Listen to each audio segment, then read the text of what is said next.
We are preparing to live stream the meeting. All right. Hopefully it Let's works. see. Let's see. We may be about done redirecting to YouTube.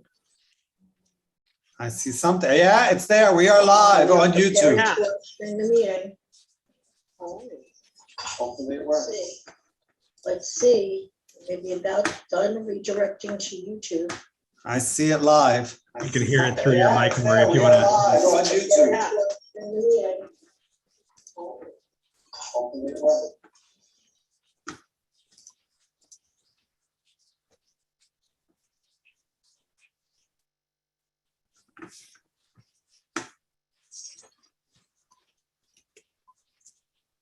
So There we go. We are live officially, Maury. 6:31. great. Thank you. So welcome back to our virtual CB2 board meeting tonight, February the 3rd. As we all know, the state has extended the open meetings laws. So we will continue having our committee meetings by Zoom until further notice. Let's start with the Pledge of Allegiance.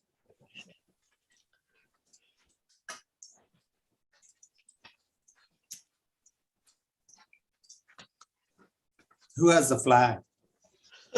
Anyone have a flag? Greek flag? No, I don't think so. It's not today. I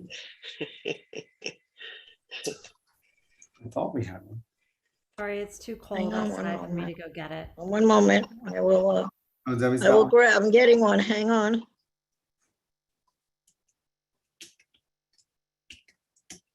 I have the feedback, but I don't know how to fix that. Looks All like right. Craig has one. Yeah. Everyone ready to go? Okay. All right.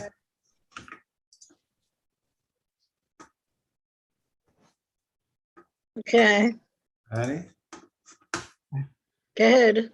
I pledge allegiance to the flag flag Flag of the United States of America, and To to the the to the republic republic, Which for it which it stands, stands, one nation, nation, under under God, indivisible, indivisible, with liberty liberty, and and justice justice for all. for all. Whoa. Thank you. Just a couple housekeeping rules. Remind everybody to keep yourself on mute when not speaking. If your mic is on and you're not speaking, if we have to, we'll mute you. As you know, this is a community board meeting.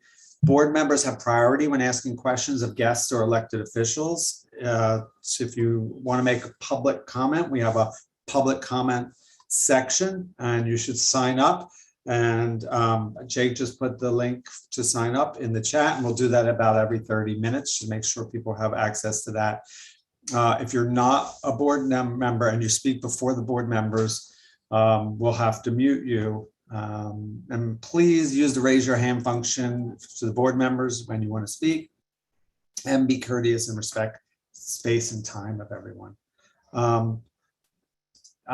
Before we just gets jumped into the meeting, I want to take a moment because there's been a lot going on with gun violence and people murdered. And I just want to take a moment and ask everybody to take a moment of silence to recognize all the victims of gun violence over the past month, including police officers in our city.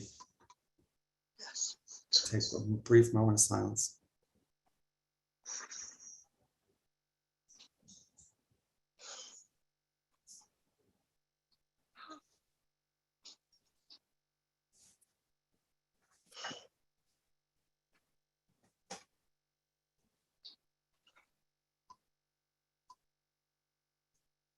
Okay, thank you. So usually we start off with our elected officials. Who do we have here today?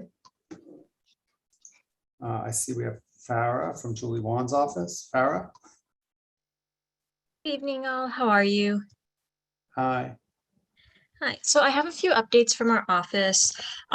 Just to start off today, the council member had the honor of hosting President Biden today at PS 111 this afternoon. She was there with CCD and the team, the district secure violence organization, and they were able to brief the president and his team on their strategies to empower young folks to curb gun violence and to advocate for more financial literacy and to also understand conflict mediation. And the main takeaway from today was just a better understanding of the beauty and power of community building and how this keeps our communities safe. So that's the big thing. And then just a few updates on our end from the office. Discretionary funding applications are live. So if there are any organizations that need to apply for discretionary funds, either through expense or a capital, our information is on our website. If you also want to email us, you can email our district email, district26@council.nyc.gov. And the applications are due later in February. So, any and all nonprofits, we encourage them to apply for those this month. And if you have, like I said, if you have any questions, please email us and our budget director will get back to you.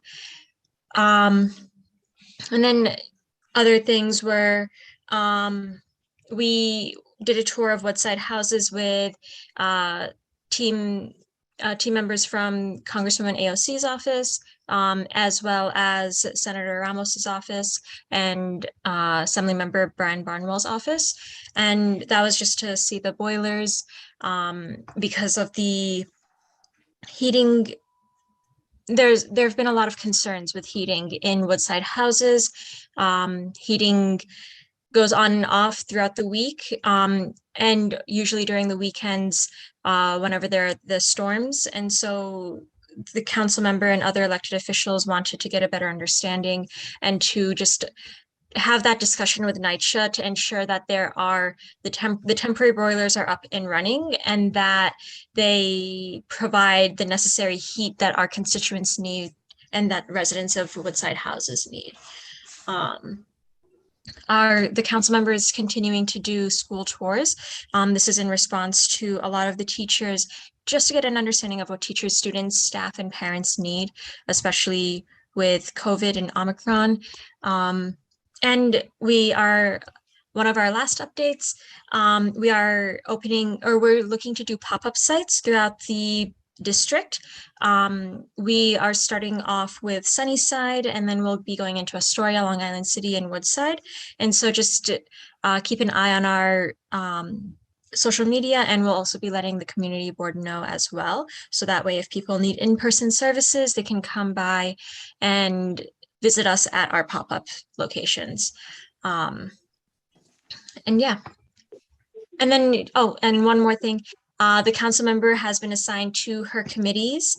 She is the chair of contracts, and she's also on BNT, immigration, public housing, and a few others. So yeah, if anyone has any questions, we can always answer them later on.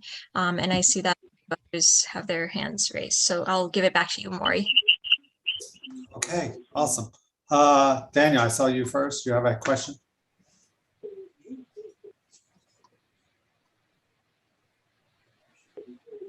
Did you put your hand Daniel was up? just identifying himself as a representative and elected official. Oh, okay. Thanks, Daniel. Yeah, okay. I see a phone number that ends with 3531. You have a question? Hey, Gina. Yes, I do. Does the council have any? Can you hear me?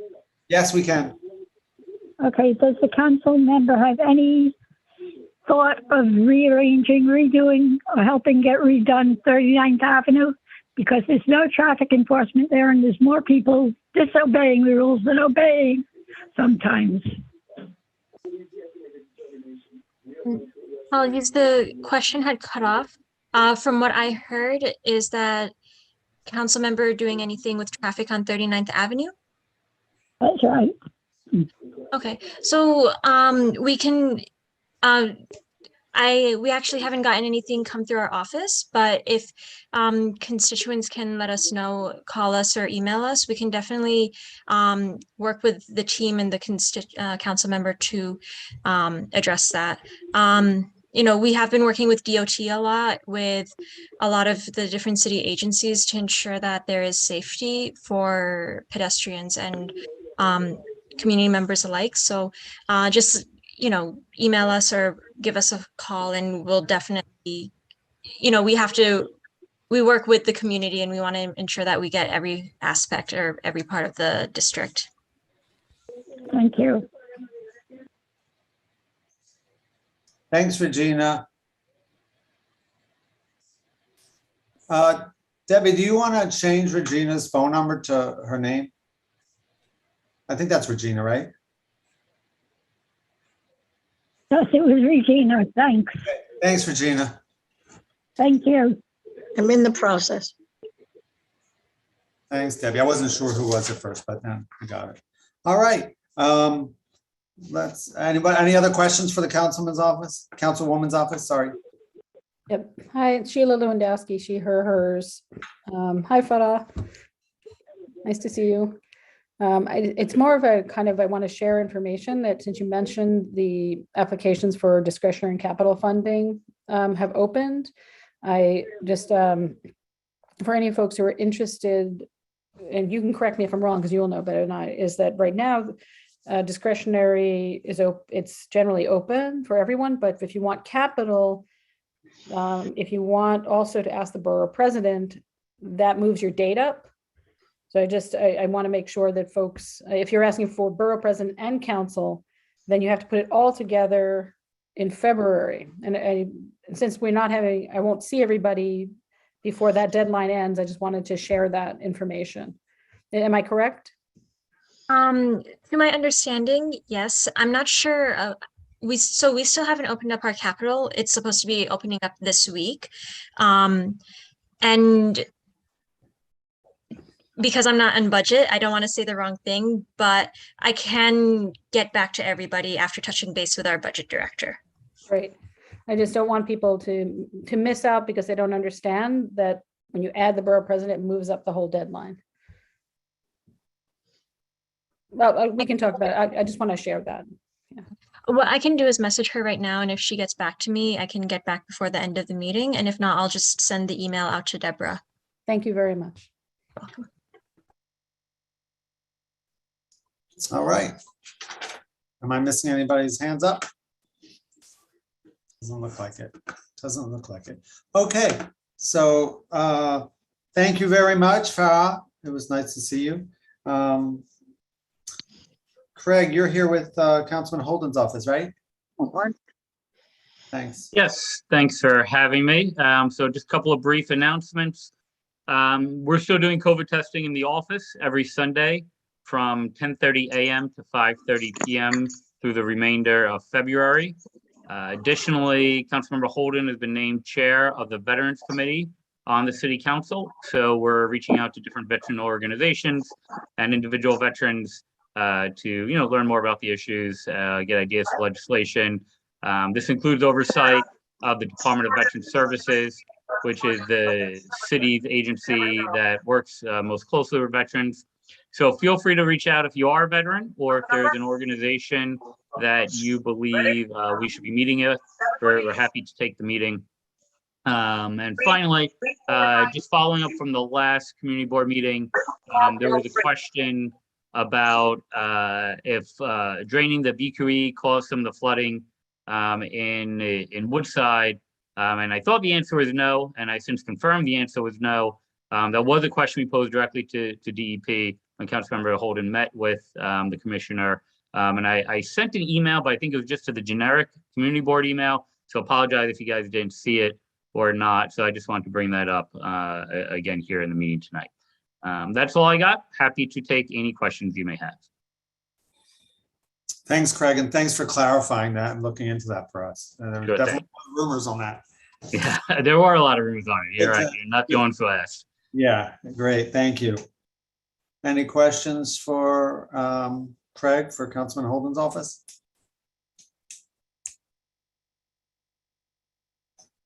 You got to send more people from your district over to our meetings. Yeah, right. All right. I'm not complaining. Yeah. Thank you. All right. See you soon. All right. So I see that Daniel is here from the Congresswoman's office. Daniel. Hi, everyone. Thanks, Maury. I hope everybody's staying warm tonight. My name is Daniel Bontius. I'm the Deputy District Director of Operations for the Office of Congresswoman Ocasio-Cortez. On January 26th, our office hosted a great town hall with New York City Health Commissioner Dave Choksi. We discussed a number of issues relating to the Omicron surge and took questions from the audience. You can watch the recording of that event on our Rep AOC YouTube page, which I'll share in the chat. Our next town hall will be February 15th at 5:30 p.m. I'll share the registration link with the board as soon as it's available. And to hear about our upcoming public events, you can sign up for our newsletter, and I'll share those links in the chat as well. This week, the House is in session and will vote on the America Competes Act, a bill that would invest $52 billion in the semiconductor design and manufacturing industry. The Congresswoman's bill, Support for Debt Relief for Developing Countries, will be included in the act by way of amendment. And we welcome constituent feedback on this bill. Tax season is here. The IRS is encouraging people to file early. Eligible New Yorkers can use New York City free tax prep services, including in-person tax prep, drop-off service, virtual tax prep, and assisted self-prep to file taxes for free. I'll share the link for all of that in a moment. Additionally, taxpayers who received the advanced child tax credit or received the stimulus check last year should receive correspondence from the IRS with more information on how to accurately file their upcoming return. The IRS recommends saving this letter and using it during filing. I'll share all those chats, or those links in the chat, and I'm happy to take any questions. Sheila. Hi, thank you. It's a question for both Congresswoman Ocasio-Cortez and Congresswoman Maloney.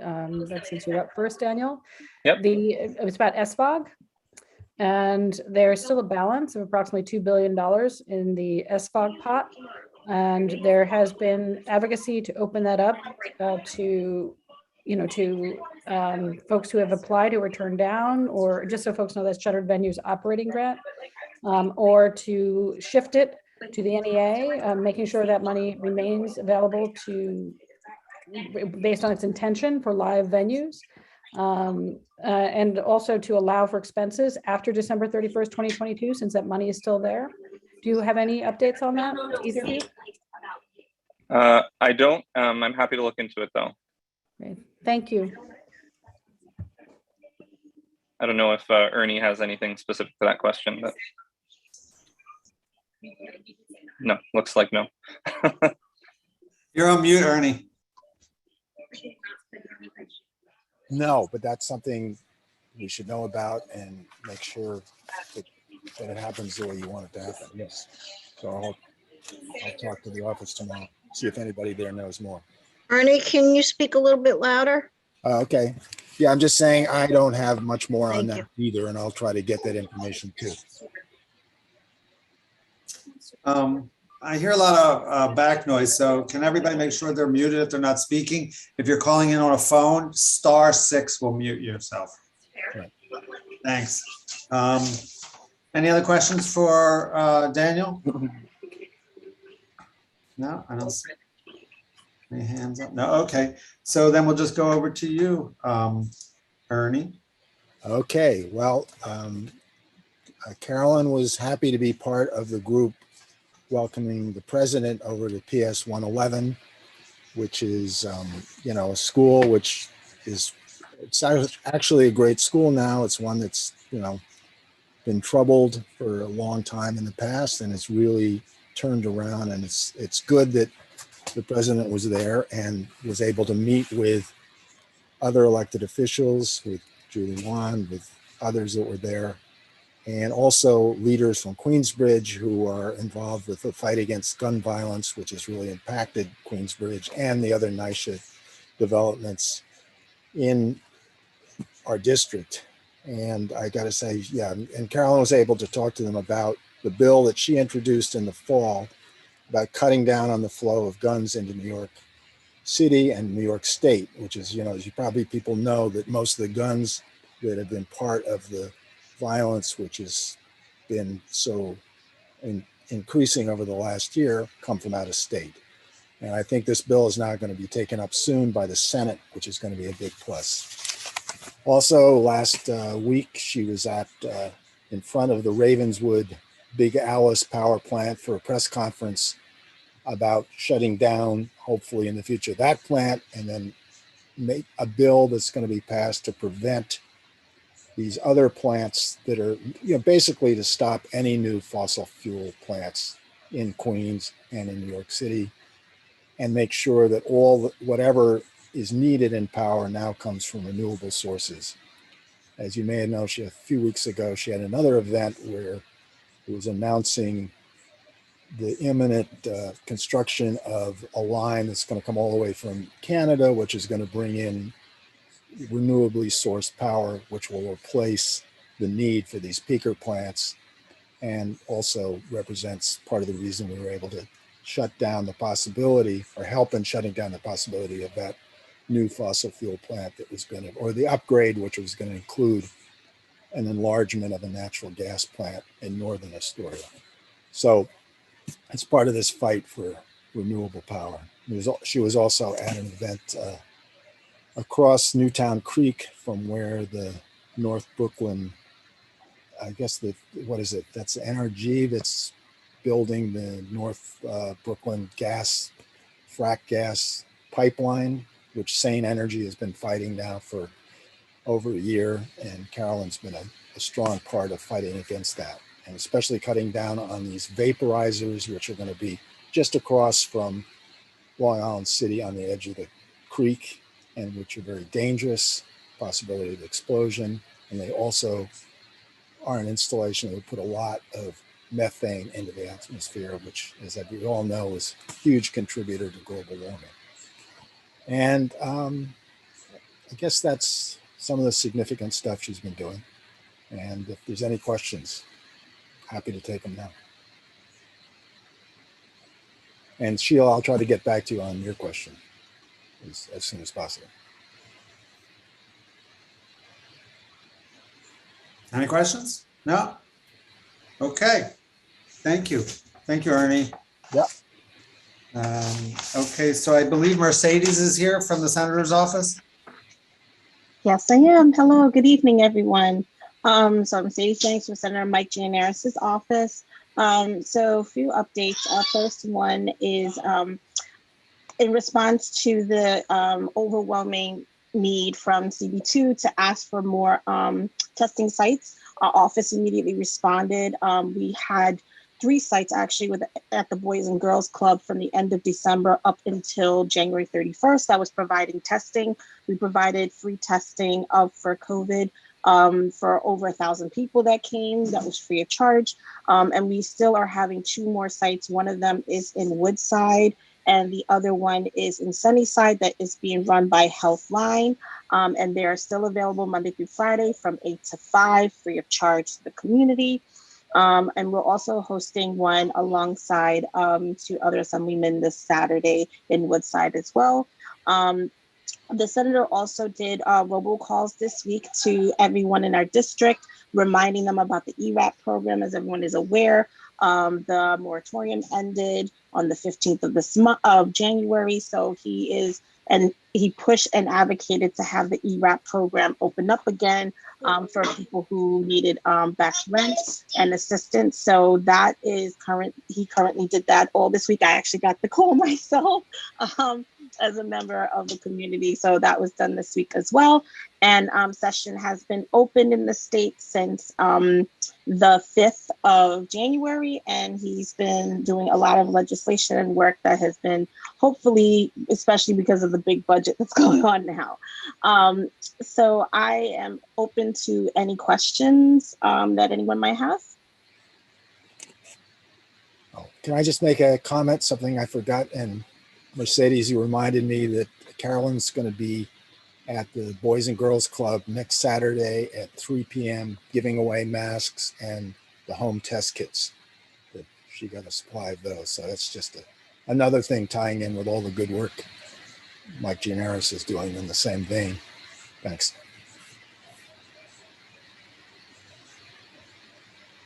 Thanks, Ernie. Any questions for Mercedes? I saw a call about. Oh, go ahead. Mercedes, it's Tom Massachusetts. How are you today? Hi, Tom. How are you? I'm excellent, thank you. So I'm following up on the New York State parks on the Queens side of the Kosciuszko Bridge. The Brooklyn side has been well appointed, and we were promised these parks as part of that project, yet we do not see them come to fruition. Whereas the Brooklyn side is extremely well appointed. Any update on a date that we will see this? This is going to be parks, as you know, that will provide an outlet for those not having playgrounds, the Blissville community, and South Sunnyside. Any update on the date? That yes. Sam, I know, has been working with you on it. I'm going to make sure he gives you a call by the end of next week to follow up with you. I appreciate that. We've been waiting for years now. Thank you. I understand. Thank you so much. My pleasure. All right. This is for state legislators. Oh, sorry, Sheila. That's okay. That's okay. I was back and forth, but it's something that's really burning me up. Is today Governor Hochul extended the freeze on the law that the legislature put into effect on nursing homes, which includes rehab centers. And as someone whose mom has been in and out of them this last year, I can tell you there are words I want to use to describe the experience there and the lack of care and resources. And that had that bill been put forward, the profits would have been like down 550 million. It's not that they're not making profits. So is there anything the legislature can do to get that bill forward so our most vulnerable people, disabled and seniors who are in these places, are taken care of? I'll let the senator know. I'll follow up for you, Sheila. Thank you. All right. Am I missing anyone again? Okay. Sheila, you're done, right? Yeah, okay. Thanks. I didn't want to interrupt. I would just say, Mercedes, if you can relate to the senator, he knows my viewpoints on this, but I want to strongly encourage the senator to, and I've worked with him on this in the past, but they've reintroduced the New York Privacy Act, which if it were passed, and it was reintroduced in the assembly, if it were passed, it would be the strongest data rights policy in the nation. It would far surpass California's Privacy Act. And one of the things, it would allow people to sue directly, not forcing, it's just so far and away better than any other privacy legislation. Obviously, there needs to be some things worked out. See for very small businesses what requirements for them.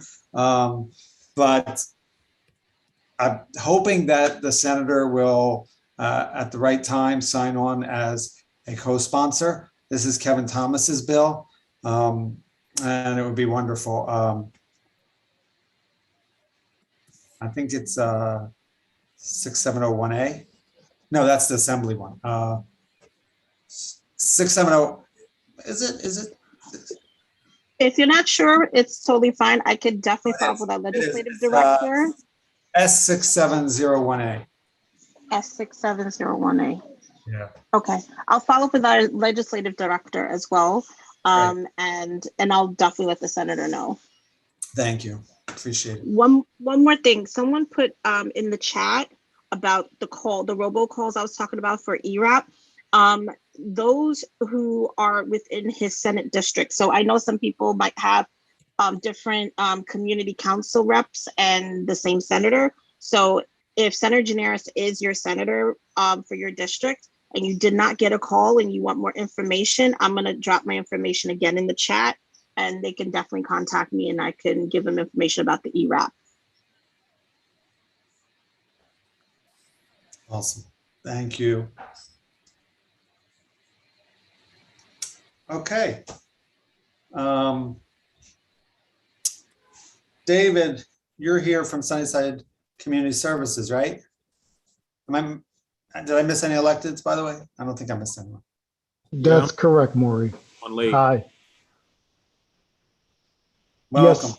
Hi, Maury. Yes. Hi. How are you? Nice to see you again. Yeah, welcome. Did you have an update for us? Yeah, I just had a couple of updates. I hope everyone, my name is David Espinosa. I'm with Sunnyside Community Services, and we do have a couple of updates. So let me just start off with our pre-K program. Just to announce, and we do have this information on our website, and I'm happy to provide it in a document as well. We're holding virtual open houses for our pre-K program on February 9th, February 15th, and March 10th. And again, I can provide that information again on our website. And if there are any questions, of course, folks are free to give us a call at Sunnyside Community Services. So that's one update. The other update that we're also happy to report on is that we're actually going to host additional test, vaccine, and booster clinics at Sunnyside Community Services coming up very soon. And we are actually partnering with a local medical team, Monarch Medical, and I believe, John, I don't know if you're here, but certainly if you want to provide some additional detail just about the clinics and a little bit about how the services will be provided, that would be great. Yes, thank you. Here? Yes, thank you very much, David. Good evening, everybody. My name is John Baltazar. I'm the managing partner and administrator for Alicia Almendral, MD, PLLC. We're a family medicine practice based in Woodside, Queens. Our original clinic is based in the Bronx, but we expanded to an area where we can serve more of the community. We are pioneers in COVID testing. Just a brief history, back in 2020, we did open our clinics to driveway COVID testing when other clinics were closing because they didn't know what the pandemic, what the virus was all about.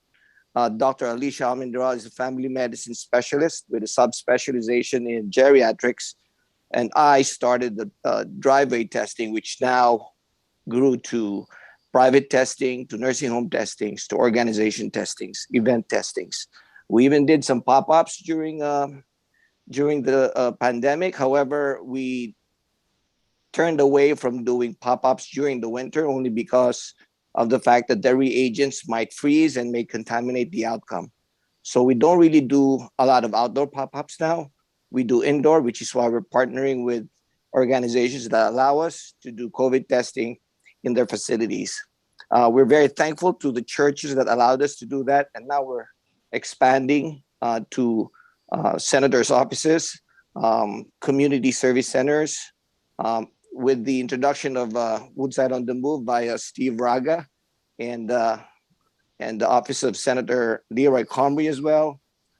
We were able to expand our services to the whole of Queens, some in Brooklyn, some churches in Manhattan and Brooklyn, and also in the Bronx. Now, aside from testing, we are also offering vaccinations as the tide has turned. I think more testing is happening at the moment. However, there's, I don't know if there's a scarcity, but a little bit of inadequacy in the vaccination side. So we're adding that as part of our service whenever we go to partner with an organization, a company, or any group that needs our service. So that's what we're doing. And we're doing some testing and vaccination next week at Sunnyside Center, February 9 and 10, through the auspices of David and Judy. Yeah, absolutely. And those clinics will be open to the public as well. We should have, or will be posting that on our social media, on our website. And so we're looking forward to having a good turnout and helping to keep the community safer and stop the spread. So I'll stop there. If there are any questions or any comments.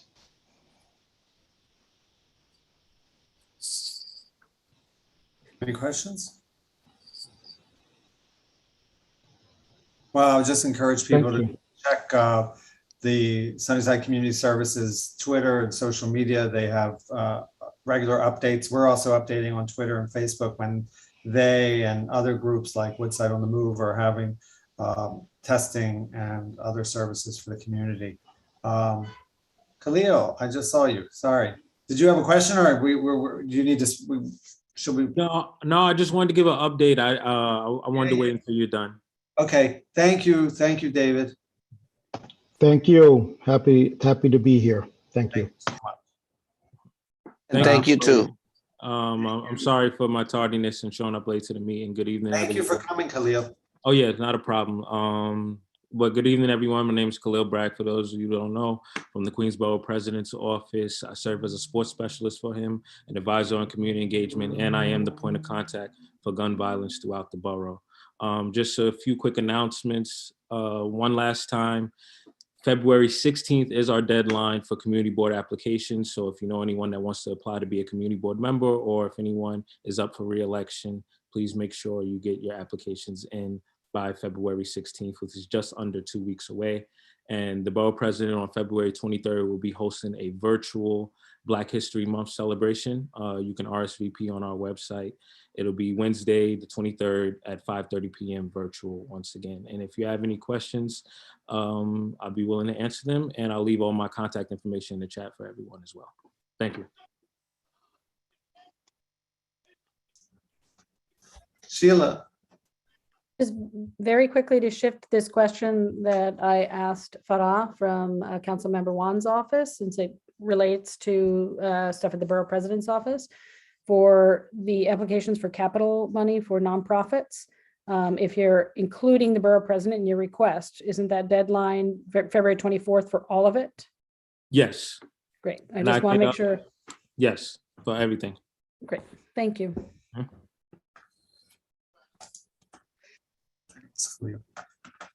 Any other questions for Khalil to the Borough President's office?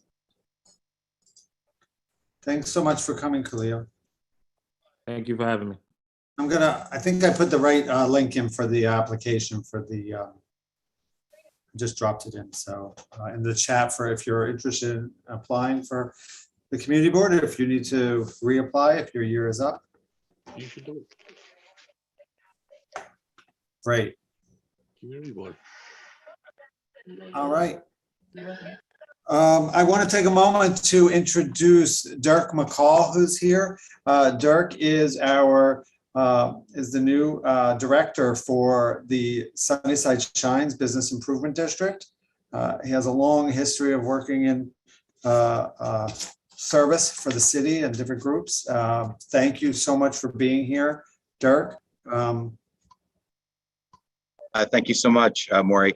It's good to see everyone and a lot of very familiar faces that I've known for many years. I look forward to partnering with everyone. I don't have much of a report tonight, but I'm here to listen and to let people know that I'm here and that we're looking forward to partnering with everyone.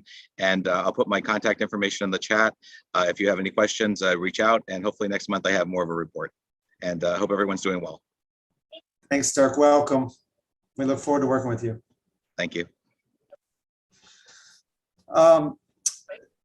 Danielle, did you have a question, or was that just the? Oh, okay. First, I thought it was a cat flying by, but later.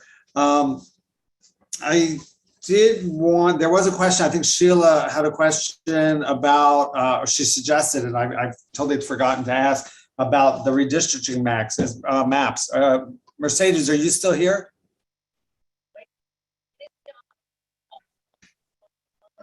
Yes, I am. I am still here. Sorry, I am still here. Yeah, I'm sure a lot of people have questions about the redistricting, and I was wondering if there's anything you could address about that, or when they go into effect, et cetera. The only thing I know for sure is that they will not go into effect until after the this year's elections. So basically after November's elections, they won't go into effect till then. They're still working on it right now.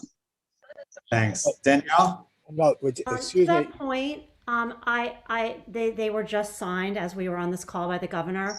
Do you think that the senator or someone from his office or any of our electeds could, but I think because Senator Gineris is so close to it, could maybe come and talk to us about the changes, because they're fairly significant for the districts that this community board encompasses? I could speak to the senator and see if he could come to the next meeting. Okay, thank you.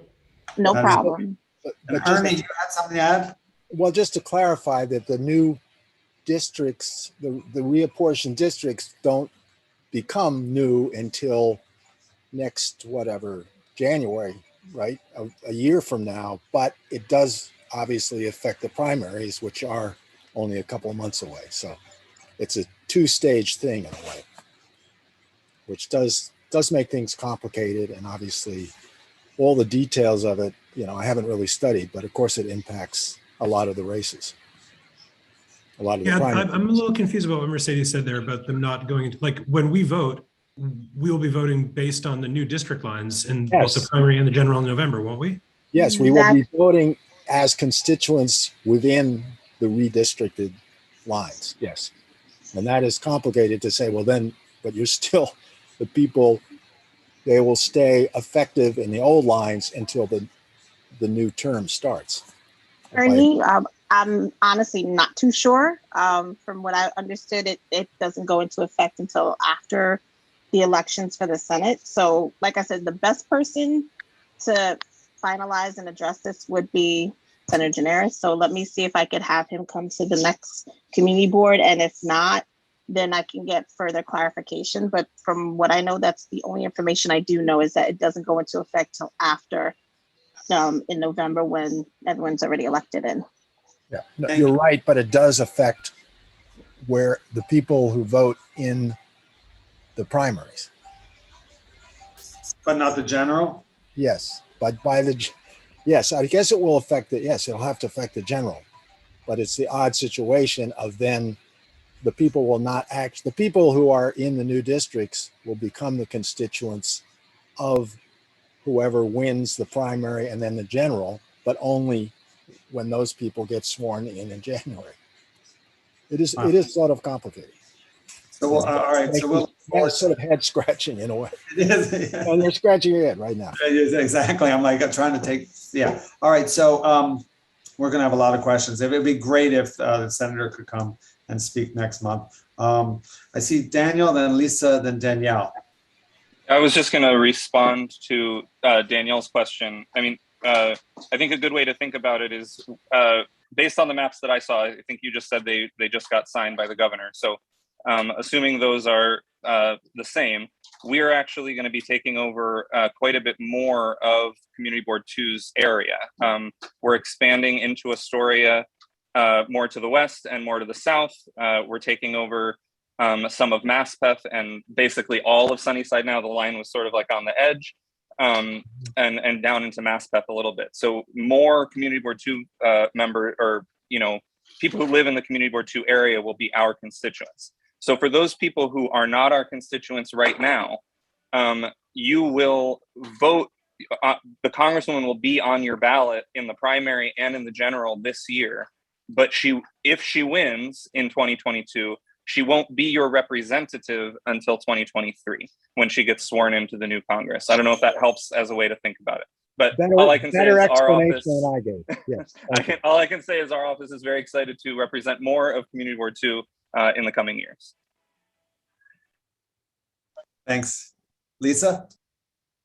Yeah, I wanted to ask Ernie, on the other side, how does it affect Carolyn's district? Well, it expands into Manhattan, goes west of Central Park, goes further down into the West Village, and taking away from what was Jerry Nadler's district there. We are, and I'm sad to lose some of Astoria, but we will.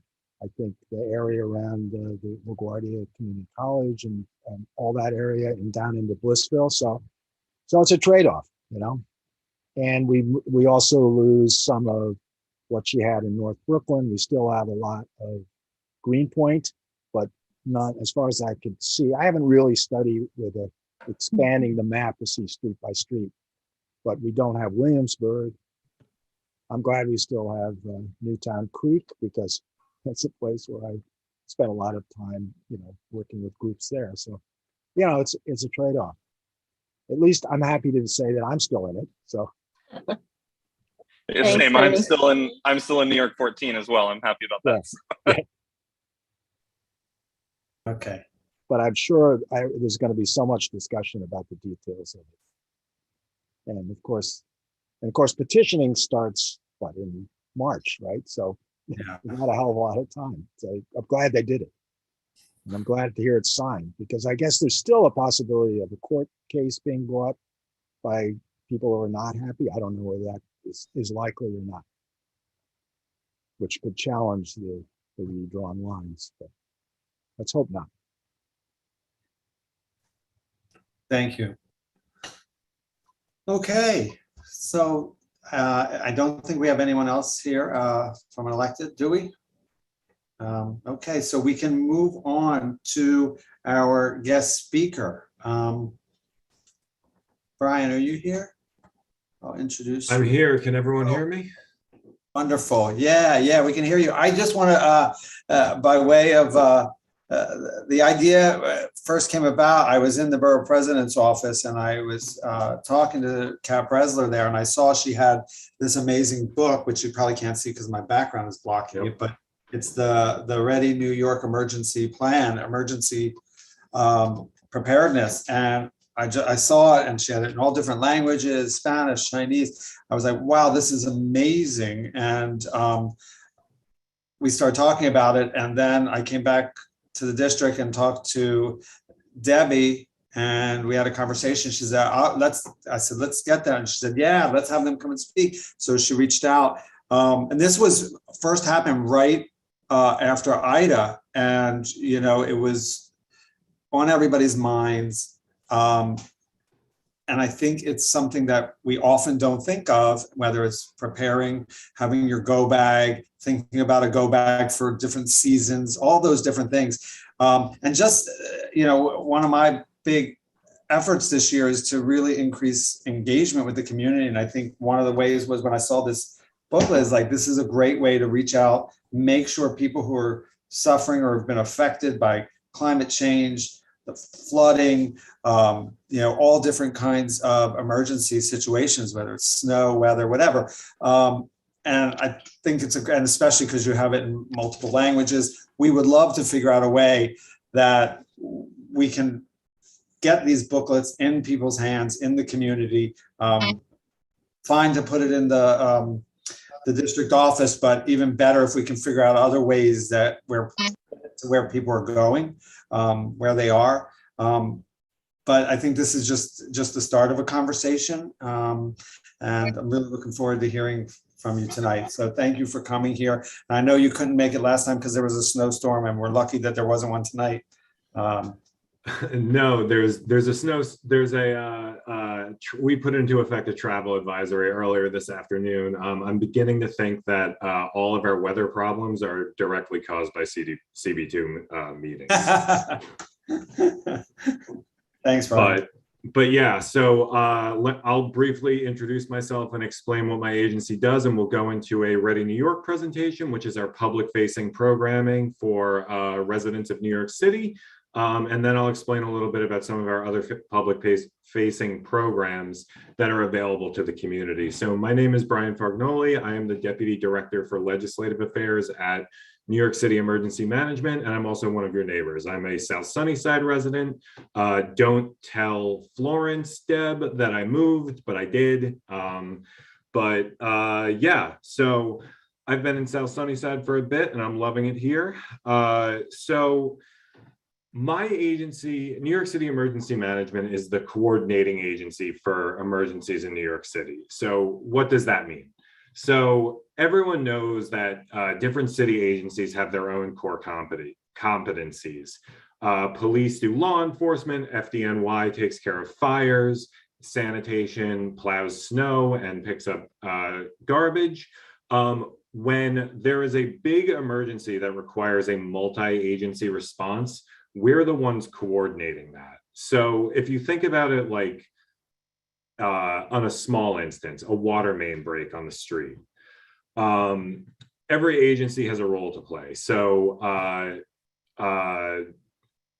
DEP will come and try to turn off the water. And when they get there, they'll see, oh no, there's Con Ed infrastructure that needs to be taken care of. There's, we need to close down the street so we can work on the main. We need to do all these other things. Maybe we need to call in FDNY for some reason. So we're the ones that will come in, assess the situation, and start bringing those resources in so that other agencies can do their jobs. And when we aren't responding to emergencies, whether they be water main breaks and hurricanes and coastal flooding and building explosions and anything you can think of at this point, a global pandemic, we come out into the community and provide information on how individuals and families can prepare themselves for emergencies.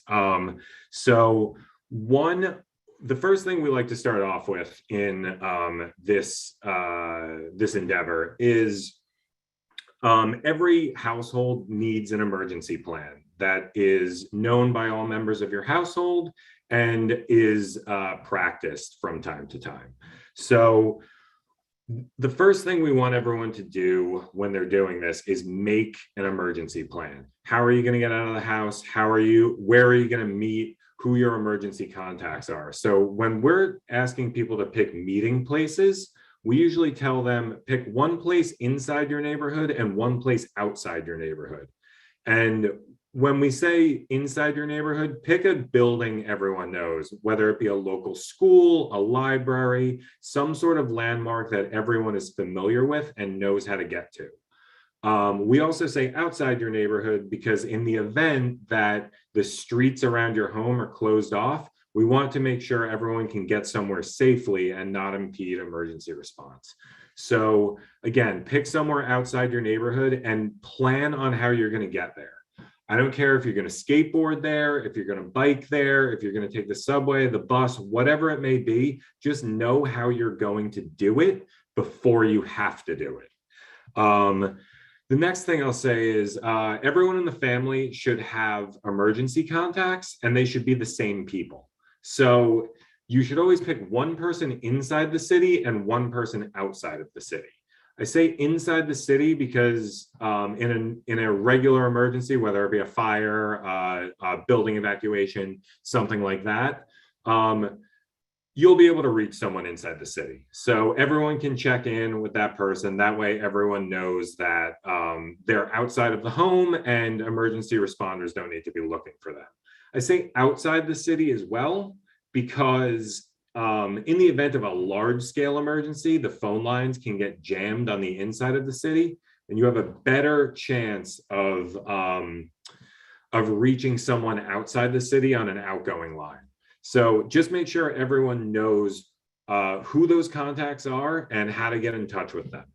So the next thing we always tell people is you need to make a go bag, and everyone in the family, including pets, need to have their own go bag.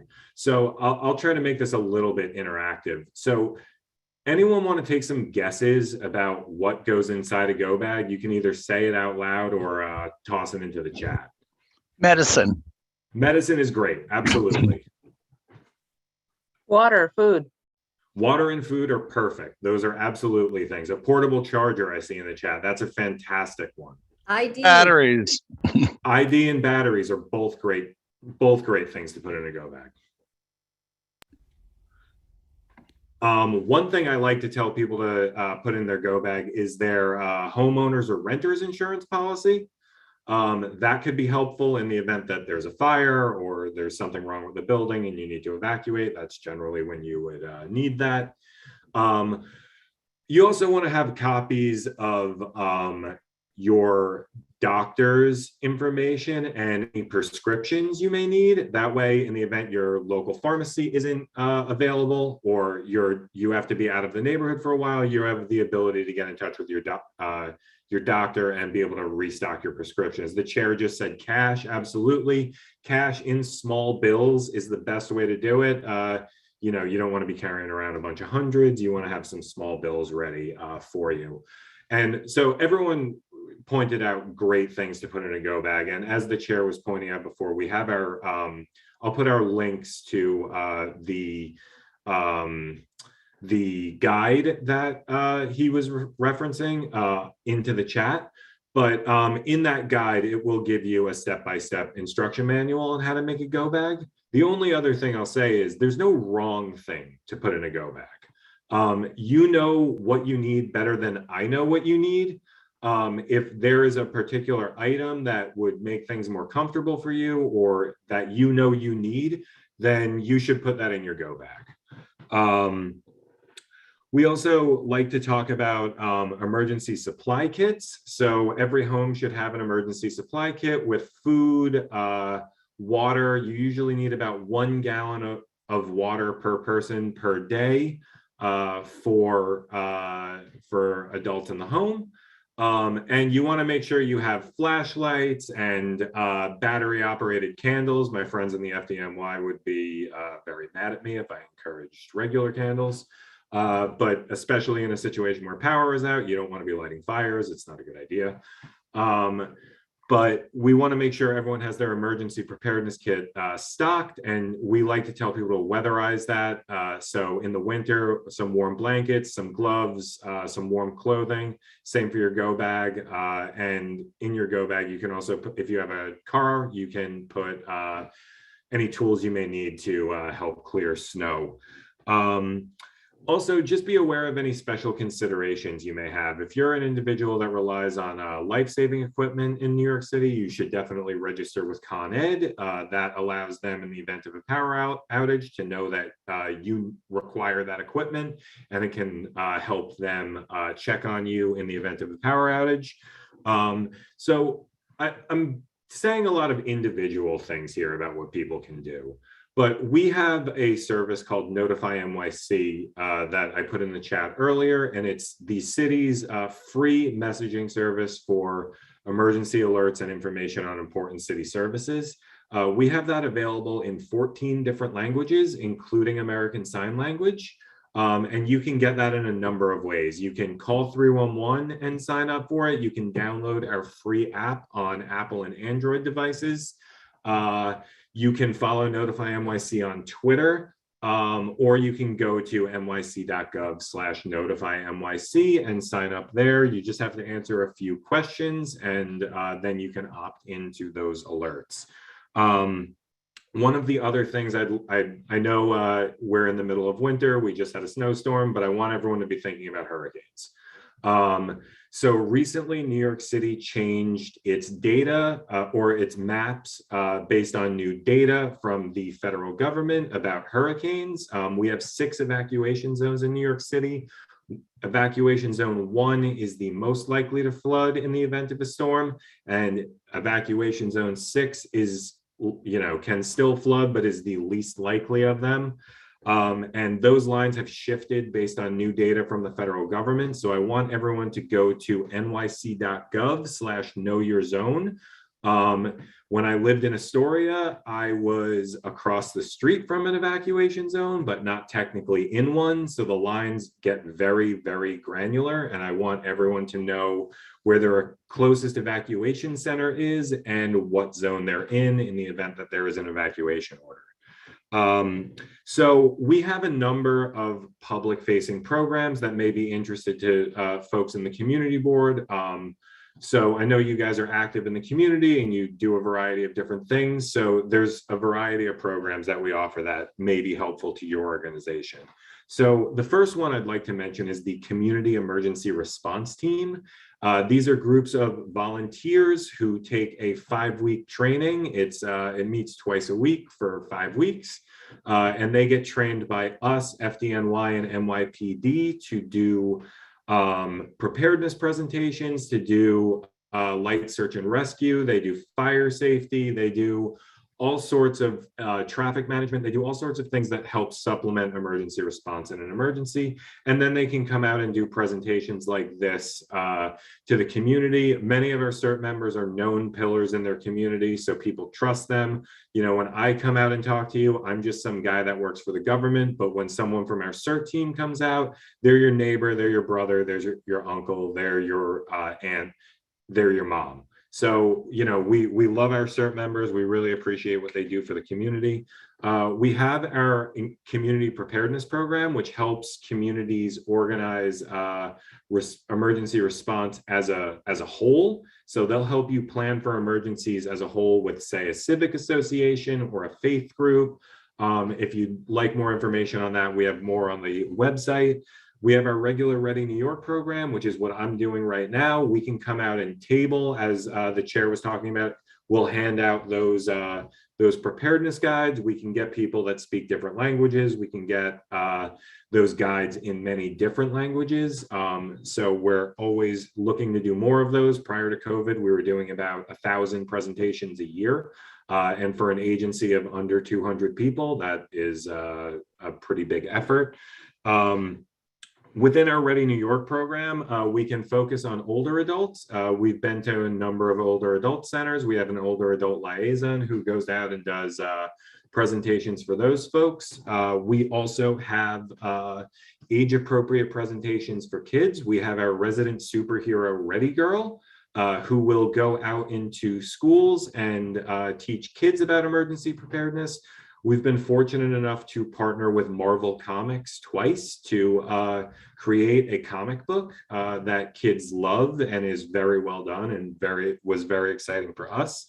And we also have our strategic partnerships unit, which helps private sector organizations, businesses, and nonprofits to be prepared. They'll help you make a business continuity plan. They'll help you get organized, and they can provide further information on emergencies to their network.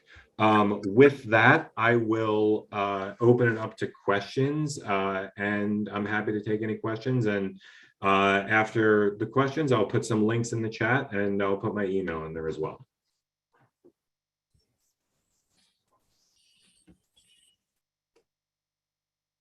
Great. Any questions, comments from the board?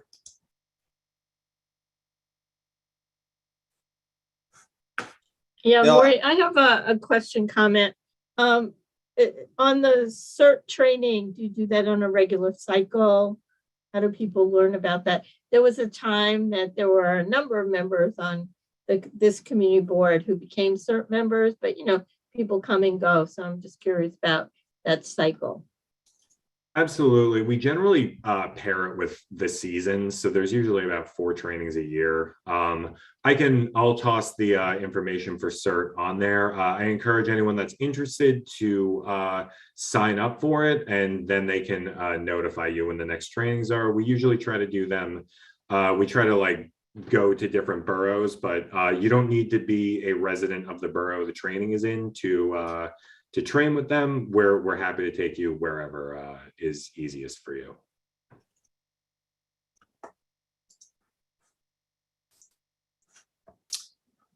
Bill, I think you had a question or a comment, right? Yes, can you hear me? Yeah, good. Well, I have my, get ready. I lecture on fire safety and non-fire emergencies. I use this as a homework assignment to the people who attend my seminars. It's one of the few great publications that the city has done right in all these years. So I must commend OEM on that.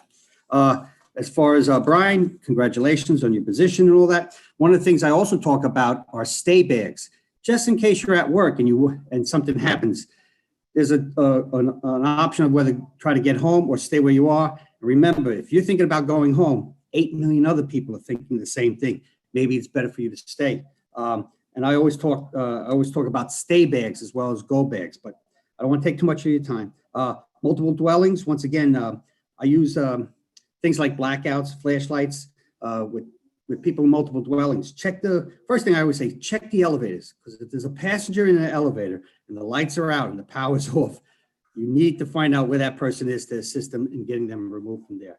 And I also say fill up the bathtubs, not just for fire safety protection, but if you want to flush your toilet, particularly if you're up on the higher floors, you want that ability. I love the idea about the CERT teams. We need one in the Woodside, Sunnyside area.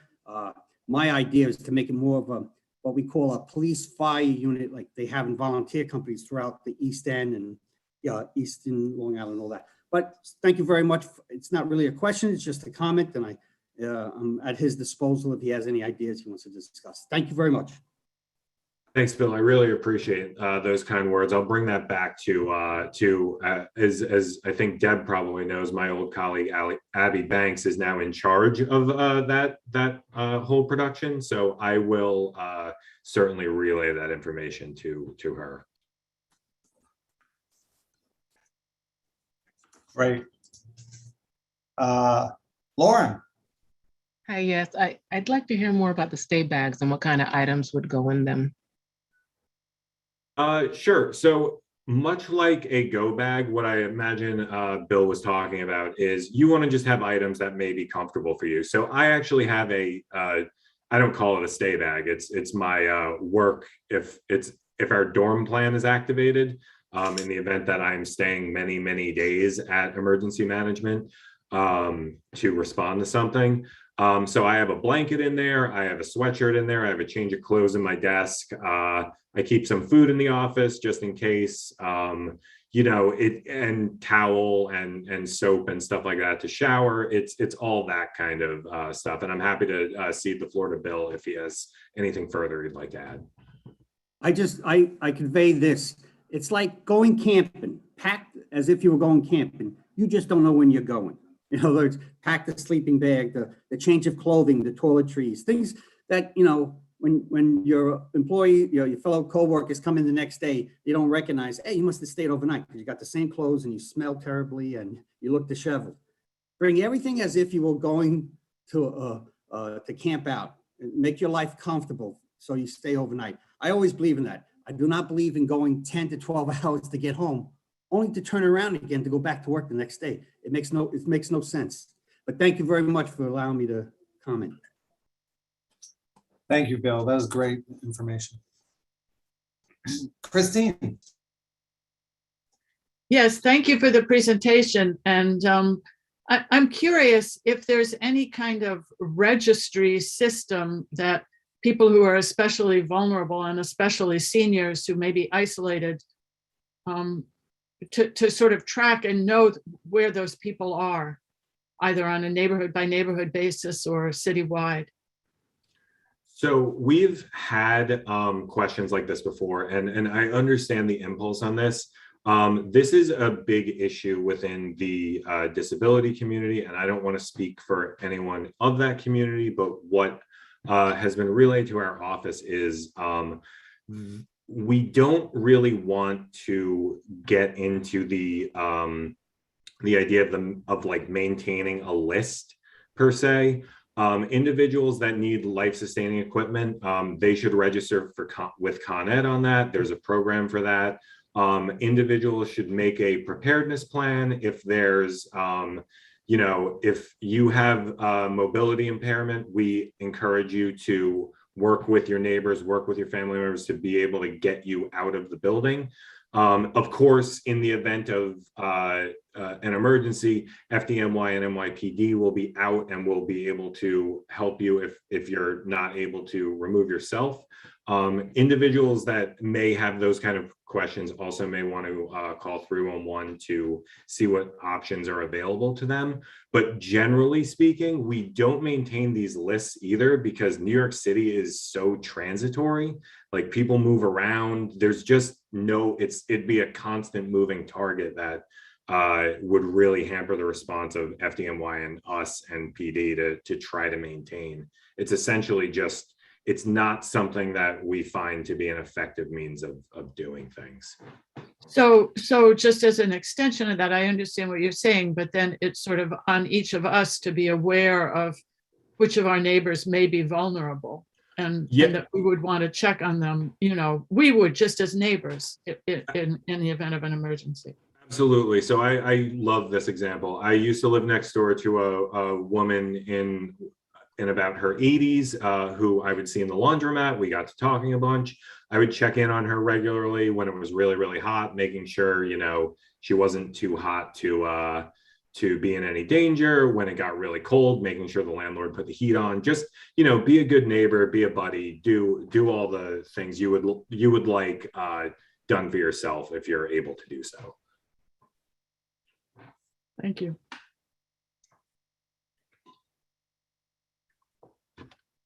Thank you, Christine.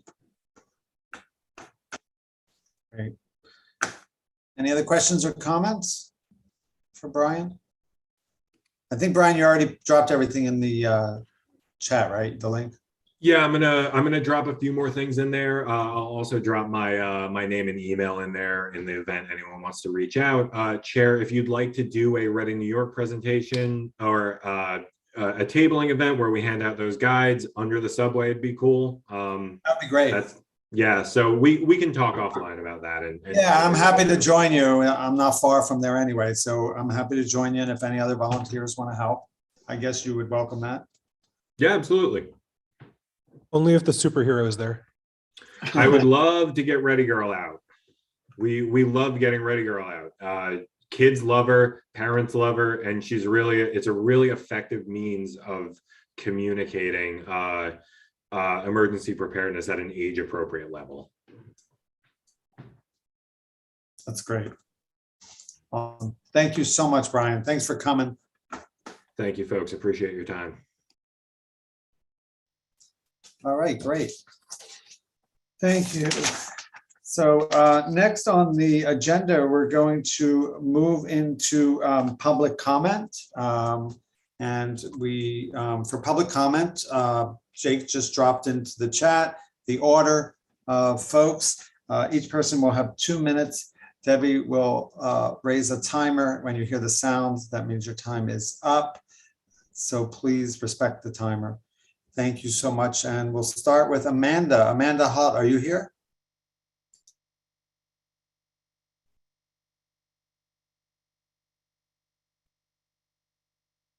Going once, going twice. I don't see Amanda. David already spoke. So Margaret Perrin.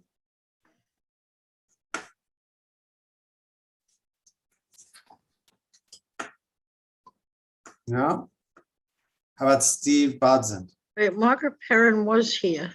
Yes, I'm here. Yes, she is. Thanks, Debbie. I just can't click the arrows and That's okay. Just let me know when you're ready to start.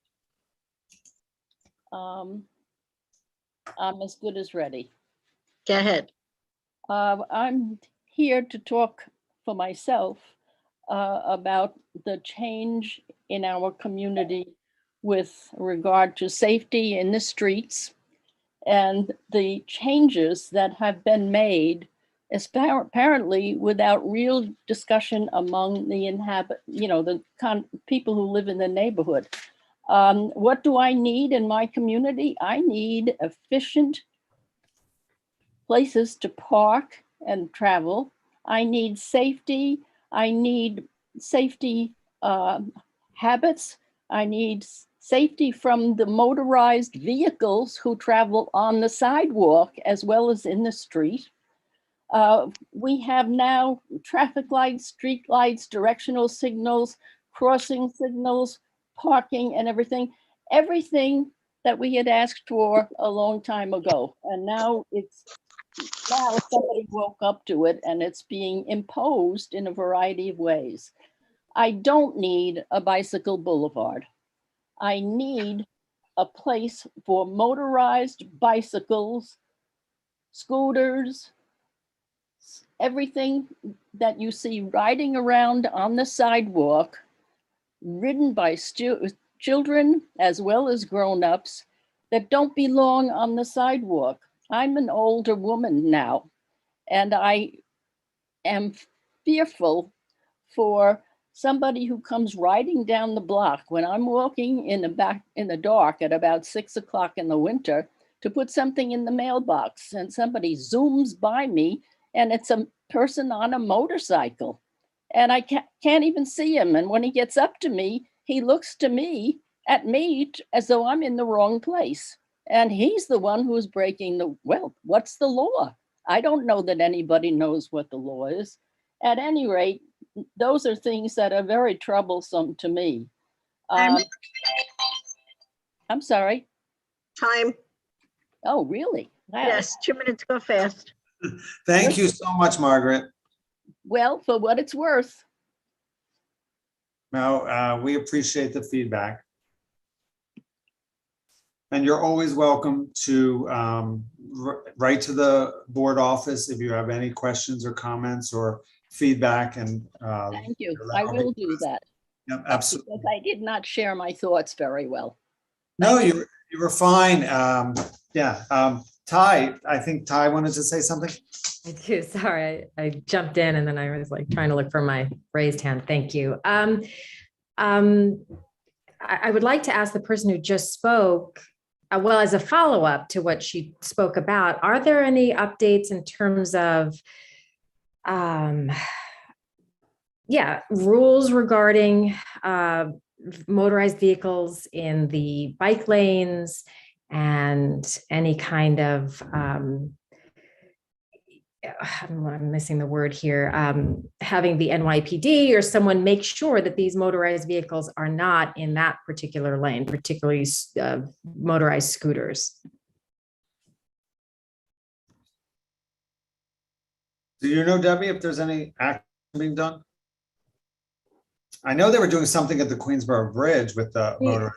We actually, hi, it's Sheila. We actually had this question come up at the Transportation Committee meeting a bit. And there are certain types of motorized bikes that are allowed in different lanes. And I am going to ask someone on my committee who's also, because she's very involved with transportation alternatives and knows a lot more about this than I do, even if she wants to chime in. Laura, would you like to share some more details on that?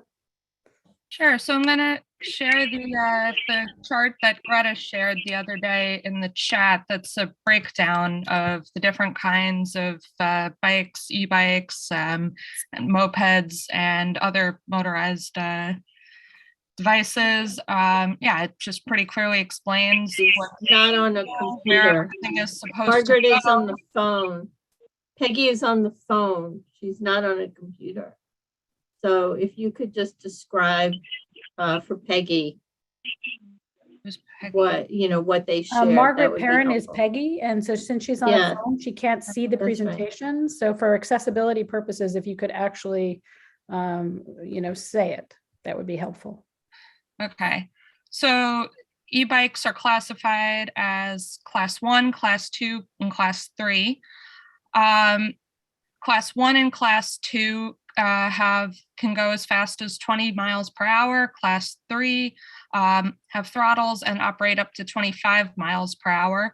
None of these require a license or registration, and all of them can ride in bike lanes and streets with speed limits no greater than 30 miles per hour. And then there are different classes of mopeds and different, then there are e-scooters. And I would just really recommend looking at this chart because it lays out where everything can go. May I speak in response? If you do, just very quickly, because we need to move on. Okay, I want to say that nobody knows this, and it's not available to public, and it's not available to the riders who are all over the sidewalk and crossing through the breakdowns where there's a barrier for cars, and they make whatever turn they're going to make. So nobody knows. Can I ask, Margaret, what is the best method for you to receive this information? Because I know it's right now, this is a PDF online, but if it's easier for you to get through the mail or visit can people come to the office yet, Deb? Well, Peggy, Peggy has an email. I mean, yes. Debbie, you could probably we can email it to Peggy. Absolutely. Thank you. Yeah. Or do me a favor, just email the board office and we'll be happy to email it over. Thank you, Debbie. No problem. Thanks. Yeah, and anybody who the office is there to help out in any way. So yes, we do receive, people, volunteers. It'll be part of a quick statement later, but just call us and we'll make an appointment. And absolutely. Thank you. Who wants to stop over? Can I ask something? It's Regina. Hi, Regina, sure. Even if we know the rules, which are hard to find out, there's no enforcement. So the cars and the buses, the cars and the motorcycles and the bicycles and the scooters do whatever they want because there's nobody there to enforce them, at least on 39th Avenue. So when you're crossing, you're trying to look two ways at once and you're still practically being killed. Enforcement is obviously a huge issue. Yeah, I just want to add to that, that both Peggy and Regina are at Phipps houses.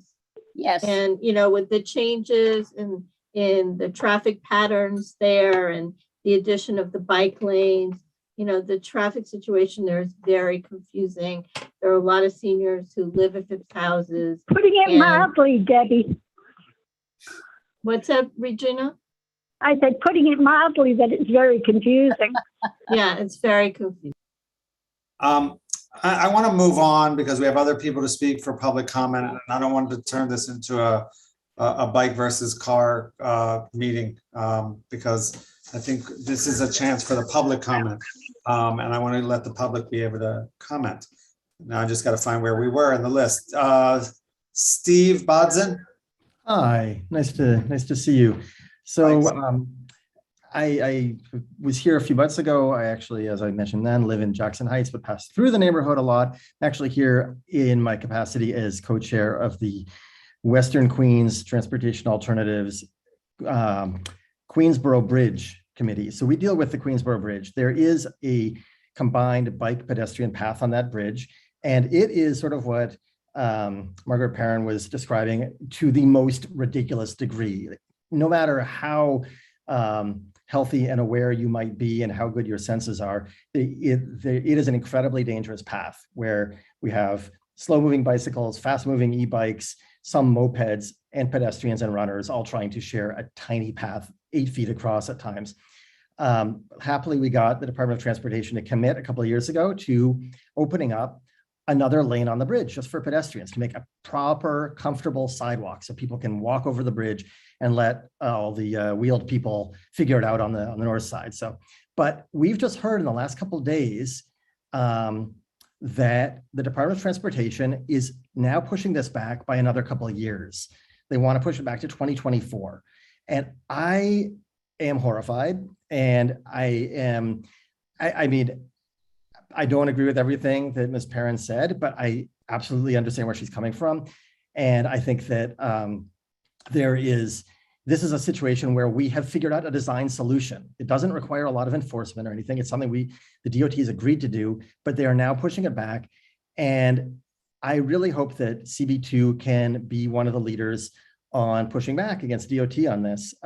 Already the elected officials at both ends of the bridge, the two Julies, have come up and spoken in strong favor of opening a sidewalk on the bridge and getting it done quickly. I hope that CB2 can join us in pushing forward a more positive vision for the bridge. Thank you. Maury, can I just give a quick response on behalf of the Transportation Committee? Very quick. Just to take care of any misperceptions, the Transportation Committee has been very supportive of this. As a matter of fact, we brought it up 20 years ago. So we are there, and so I don't want to belabor it. Just want to make sure you know that this community board is there. Absolutely. It wasn't meant to be at all contentious. I know that you're in favor. I just want to encourage you to take a strong stance in favor of getting it done quickly. So thank you so much for your support. You're doing great. Thank you, Stephen. Danielle? Be very quick. I live right by there, and this needs to happen. It is so dangerous. That was very brief. Thank you, Danielle. As someone who's ridden my bike and walked over the Queensboro Bridge, I can tell you very difficult at times, especially as a pedestrian. Okay, we have Bill. I think Bill was listed next, but I think Bill, you already spoke. That was probably from before that you signed up, right? Well, that was just in regards to OEM, since the gentleman was there. I'd like to speak on this subject. In regards to this subject, the latest news article talks about 70 new. Oh, we have 2 minutes. Okay, I'll try to, I have two things, but I'll try to be quick. The 70 bike stations that they plan on putting in Sunnyside and Woodside, particularly in 47th Avenue in Big Six Towers. First of all, it hasn't been properly vented through the Big Six Towers cooperatives and all that stuff. But I find this all under the category of BOHICA, B-O-H-I-C-A. Bend over, here it comes again. We've had this situation with Queens Boulevard, Gilman Avenue, 39th Street, how it's just forced on the community, whether or not the community board or the community at large approves or disapproves of it. That was the big thing. I'm concerned about that. Second, Maury, you brought up about gun violence, and I'll try to be very quick about this. For some of our older people like myself here, Ed Koch had this situation back then where he gave a year jail sentence, no matter what plea bargaining. If you caught with an illegal handgun, you spent a year in jail. That has to come back, and maybe we have to do 2 years since we got so much room in the prisons to begin with. Now, I know it's not going to happen in this administration, in this society, because it would adversely affect certain groups, which seems to have that we will not do. People of color. That this, fortunately, as some people will say, will affect them more. Well, a person carrying an illegal handgun committing crimes should be arrested and should be in prison. If you really want to talk about gun violence, moments of silence are nice, but it does not help with the situation. You have to go back to the basics and add some sort of deterrent to gun violence by carrying an illegal firearm. If you want to stop it, just go back to the basics. This is not a new subject. This has just been resurrected because we failed to keep the enforcement of this dangerous crime from happening. Thank you very much, and I have 5 seconds left for comments, if anyone has. Okay. There, that's about it. Good job. I think we next have, thank you, Bill. We have Gil Lopez. Did I already call Gil Lopez? No. Okay. I just saw it on my list twice. Gil? Can you hear me? Hello? Yeah. Okay, hi. I'm a water protector, and back in 2011, I co-founded Smiling Hogshead Ranch. More recently, I also had a hand in starting the Sunnyside's 45th Street Garden, which has been collecting and composting our neighbors' kitchen scraps since June 2020. This group is hosting a community design charrette to gather feedback from our neighbors about how our community would like to see us grow in the coming year. The exact date is still being finalized, but it looks like it will take place at our fiscal sponsors site, the Sunnyside Community Services, on Saturday, February 19th at 10 a.m. We hope that you can join us, and we would love to hear your ideas.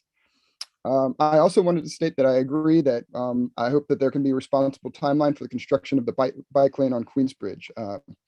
But my main reason for addressing this community board tonight is to report on the bulkhead wall, which has recently collapsed into the Dutch Kills, a tributary of the Newtown Creek, which is located on 29th Street near LaGuardia Community College.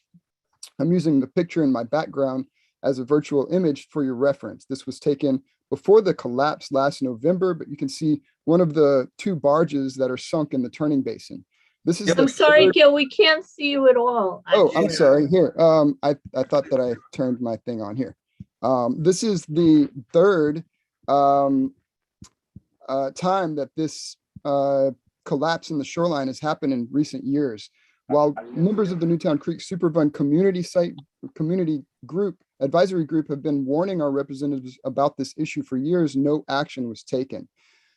This most recent collapse is left near the nearby street, just 3 feet away from the unstable shoreline. This potential street collapse is obviously a huge public safety issue, which now concerns the Transportation Committee as well as the Environmental Committee. So there's an additional concern about liability and the process for rebuilding the shoreline.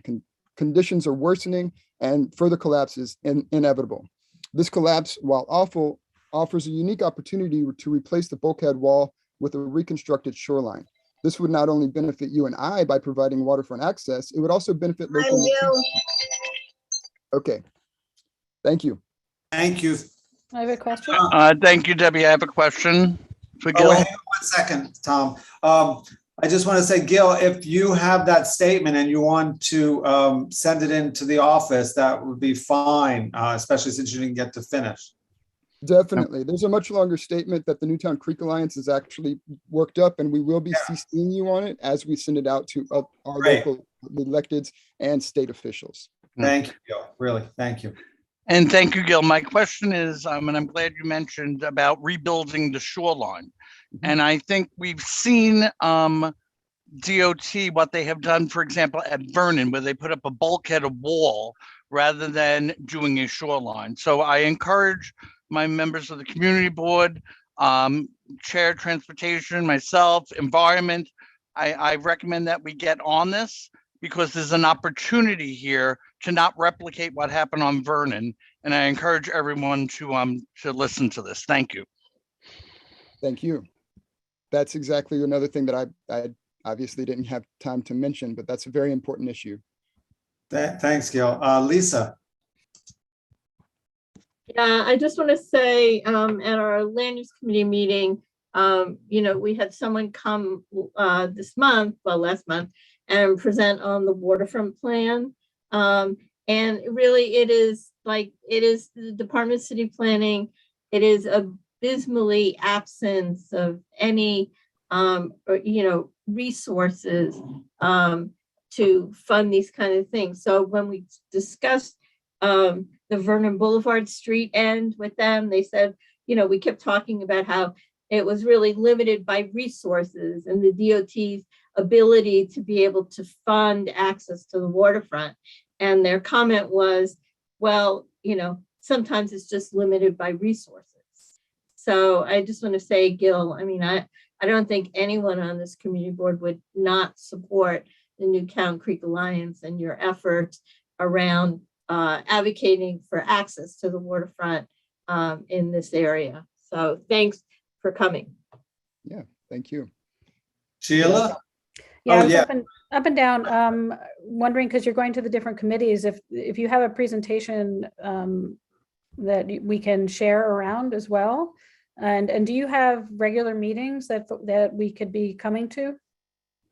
I'm not part of the Newtown Creek Alliance or the Newtown Creek Community Advisory Committee. I'm just a lone activist over here. I know about these things because of my activities in this community. But I'm sure that they will be developing more of a presentation to share with you. Or I hope that they do at least. You said you're a water protector. There's no just in that. That's no small thing. Yeah, and then Sheila, I believe, just if I could add a comment here, I think this road specifically is actually owned by the Long Island Railroad. So maybe we talk about that as well. This is an access road. And so there might be an opportunity there.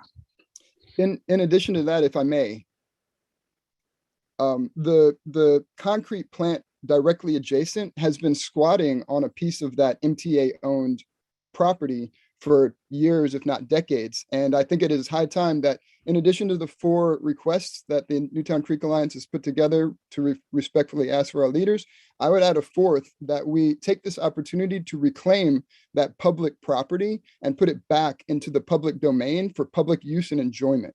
It's probably also going to be a great place to store materials and equipment as they're rebuilding that shoreline instead of closing 29th Street. Here, Gil. Thank you so much, Gil. And Gil, I understand, I see in the chat that Frank is reminding people that you'll be coming to the Environment Committee on February 24th. So anybody's welcome to come to that. Just look on the calendar, go to nyc.gov/QueensCB2. It'll bring you to their website and you can go to the calendar and it'll have a link closer to the date. Thank you again, Gil. Yes, and I think that they were referring to Willis Elkin, Executive Director of the Newtown Creek Alliance, that's going to be joining you on the 24th. Okay.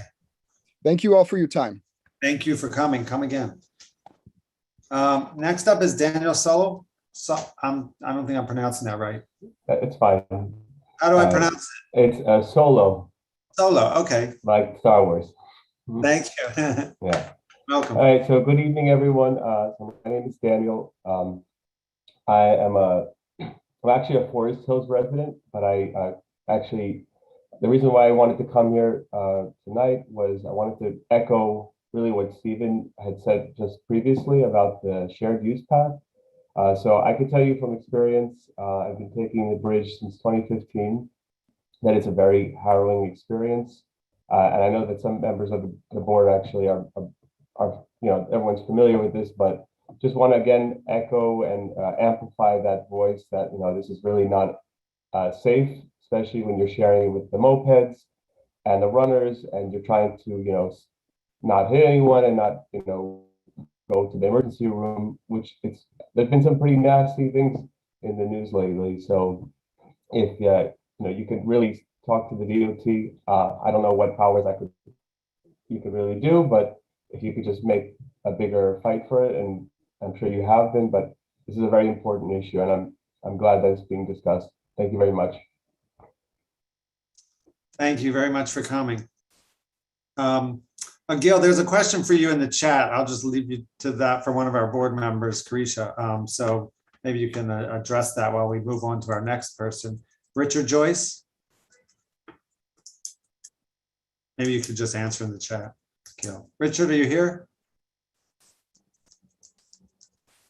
Brian Howell?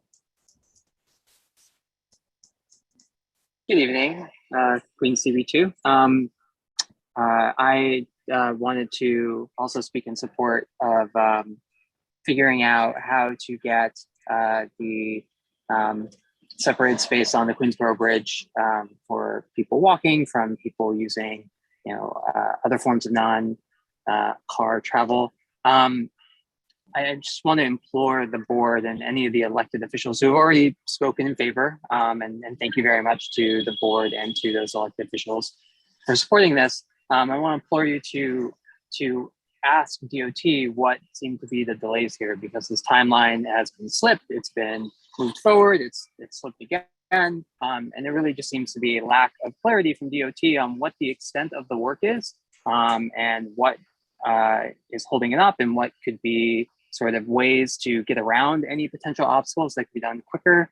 I myself, I don't live in Queens, I live in Brooklyn. I'm a member of my own community board, but we have found it useful at times to sort of push DOT for updates on why things that we've asked for and things that we've told will get done by a certain time managed to slip because everybody else can't get those answers. Everybody else can't get a clear picture from DOT as to why things have changed, and community boards and elected officials can. So please, I speak in favor of you guys asking once more for an update and what can be done to speed up the implementation of the split paths. Thank you very much. Thank you. All right, I think just to I don't know if maybe Sheila or Tom want to speak to this, but we do at every transportation committee meeting ask the DOT for updates on this project, and it is not a mystery why it's being delayed, but it is very frustrating. It is not about money, and it's not about political support. They say it's about coordinating with the contractors who are already doing work on the bridge. And they say that there's a whole project underway and they have to wait for change orders and they have to wait for all these logistical hurdles. And that's the answer they give us. So we are following up on it. And I personally, not to speak for the committee, very much share the concern about this, and we will keep following up on it. And but it's not like we just need more money or political support. They just need to work harder to come up with a creative solution to get that contracting done before 2 years from now while they wait for the other contractors to finish their job. Thank you. Thank you, Jake. Is Jim Burke here? Hi, Maury. How are you? Hey, Jim. Nice to see you. You too. It's so nice to see all these really wonderful people. And I haven't seen any of you in person in so long. No. I'm here to really echo the same thing. So some of you may know I had a heart attack. So me riding over the bridge, riding my bicycle over the bridge is difficult. And my partner is a senior citizen. He's 10 years older than me. And sometimes we have to stop.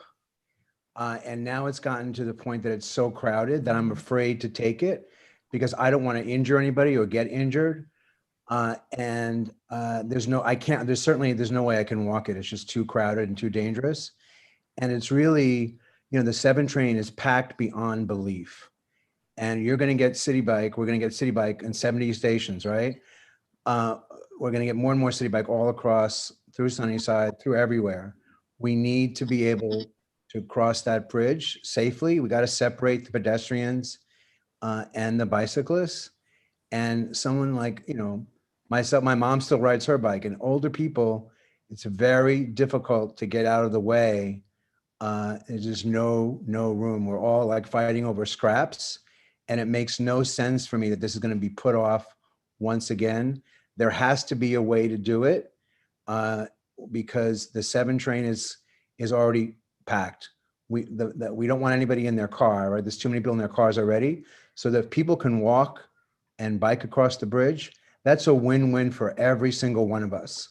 So I would just urge you, and I know exactly what Jake just said, and Sheila, I know you guys are supportive, but we're just begging you to please help, because I thought help was on the way, and here it is going to be delayed.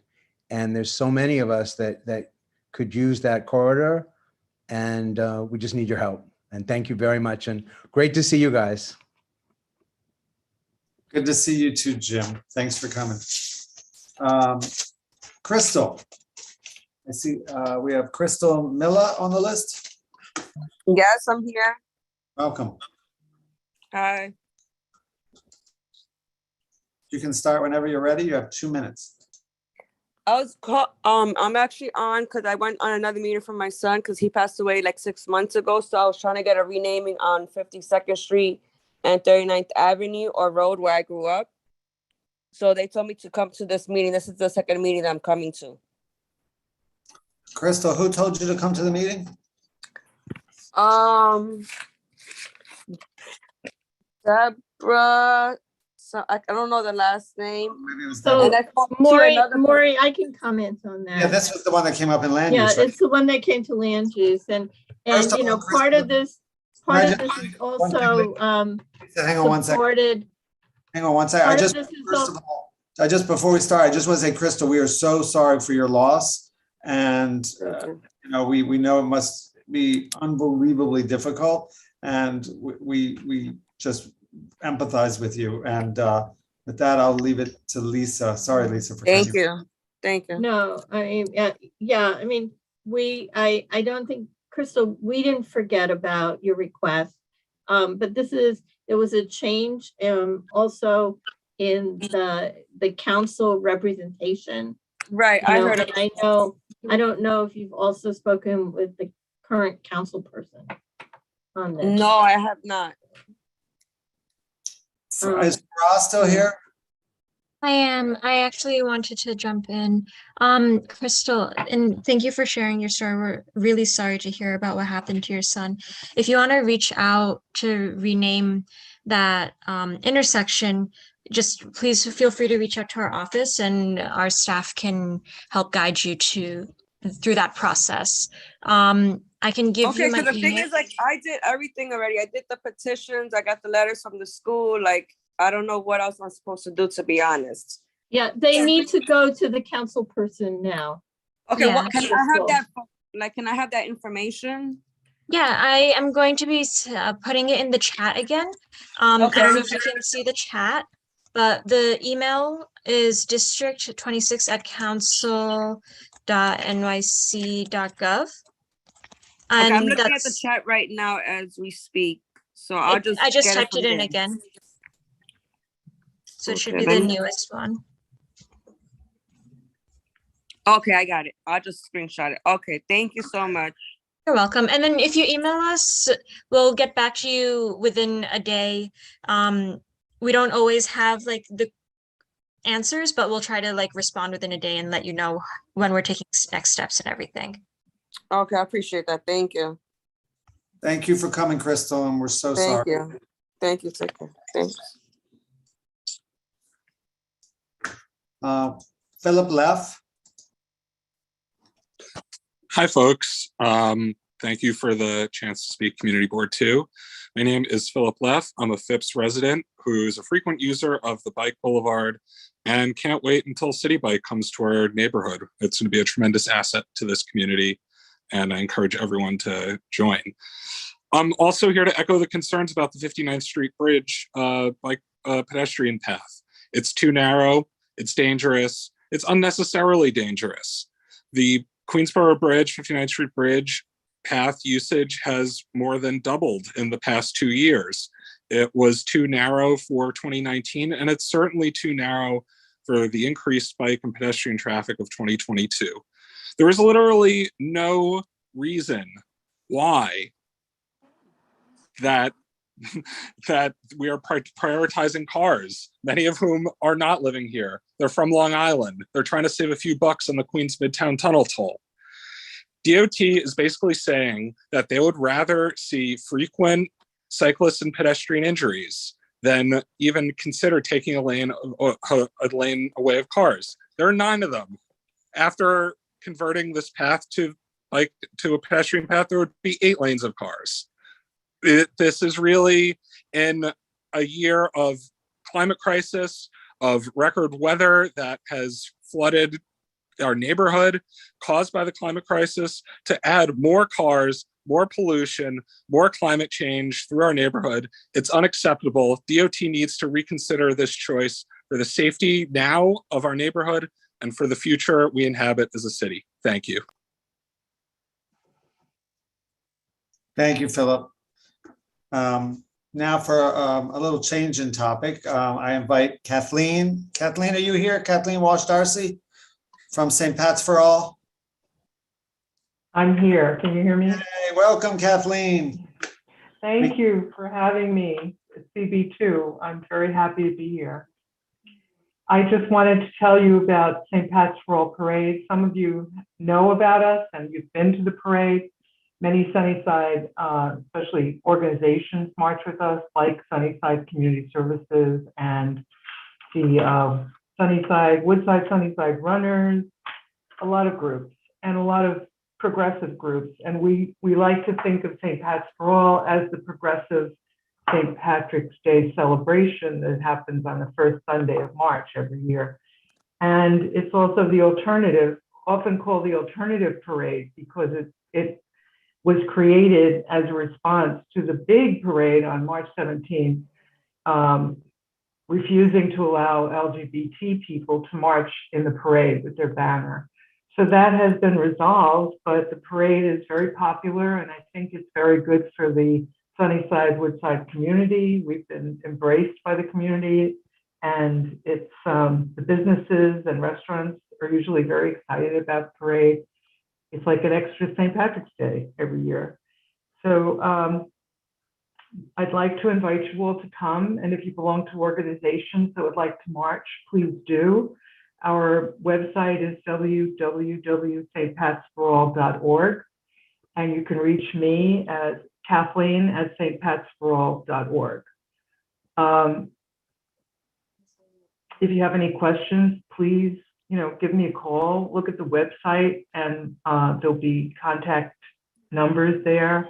We're registering right now, and the first day of registration, we had 6 groups immediately register. We have bands registering, we have Girl Scouts registering, so everybody's getting very excited and hoping that an outdoor parade will work on March 6th. So welcome to you all, and I hope you'll be coming. Thank you, Kathleen. That was very efficient. Totally perfect timing. Is it the same website as before, the stpatsforall.org? Yes. All right, I'm going to just drop that in the chat so people can see it. Yeah, well, welcome back. It'll be exciting to have you back live and in person. We're very happy about it and looking forward to it. Great. Thank you so much for coming. Welcome back. Thanks for having me. Yeah, come anytime. All right. Next up, we have Walt Costanza. Walt, are you here? I am. Thank you. Welcome. Hi, my name is Walt Costanza. I'm a cycling advocate and also a volunteer with Transportation Alternatives. I don't want to take up a lot of your time. I signed up quite late. Thank you for allowing me to speak at all. I'd like to reiterate the prior statements that we appreciate, or I appreciate very much, the support of the community board with the completion of the Queensboro Bridge roadway project, bicycle lane project. I would just like to reiterate that it's extremely important that the bike lane project be completed as quickly as is possible, and that every effort that can be encouraged to be made should be made to put the schedule back to the end of 2023 or 2022 even, actually, I think it was originally scheduled for. And just thank the community. I thank the community board for expressing their desire to see this project completed. And I would encourage you to do everything that you can as a community board to help influence DOT to prioritize the completion of the bike lane before the completion of the additional road work for motor vehicles. Thank you very much for your time. Thank you, Walt. Thank you very much. Is there, Jake, is there anyone else or is that it? No, I believe that's all. That's all. Thank you, Jake. Jake has graciously been our person at the helm, managing the chat and our public speakers. Thank you. It's helped make. Sir Chair. Sir Chair, am I missing? Oh, Sheila. No, I noticed, yes, there was a person who signed up, but can't figure out how to do it by phone. Is that still the case? Because maybe we can help them. I'm thinking about in the way we had folks before who are having difficulty with technology. I want us to be as accessible as possible. Barbara, it says Barbara. Yes. Are they still trying? Is Barbara still trying? Michelle Prisco. Oh, okay. Does she have the phone number to call in? On my phone, she has to unmute. Oh, tell her to press *6. Barbara, if you can hear us, please press *6. I don't even see the phone number. Yeah, it says Barbara's iPhone. Oh. Is this gentlespirit1@aol.com? I think that was No, Gil. that's Sandra Begishka. Oh, that's Yeah, it. hello, I'm here. I'm from the south side. Is that Barbara? No, that's Sandra. Sandra is a board member. I see, yeah. Yeah, I see Barbara's iPhone. Barbara, if you can hear us, just press *6 on your phone. Well, no, Maury, the fact that it's called Barbara's iPhone means she isn't dialed in. She's using the Zoom app on her iPhone.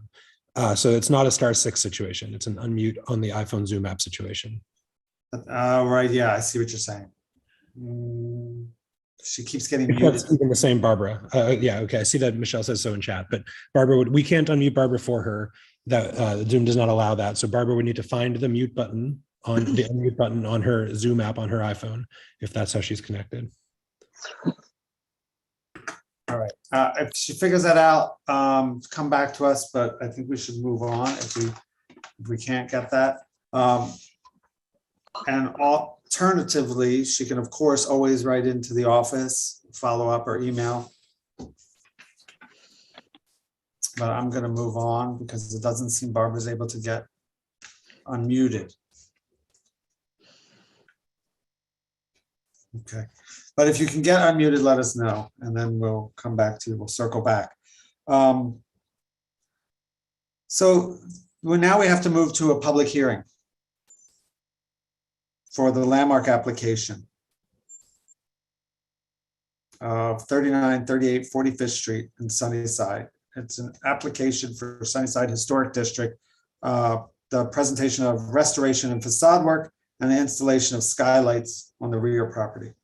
And that's Keith Buckley. Good evening, everybody. I'm Keith Keith, Buckley. you can have presentation rights. All right, I'm going to share the screen here, the presentation. I'm Keith Buckley with Creo Design Collective. And we're just doing a small project, adding some skylights to the rear facade. And let me get the screen shared here, one moment.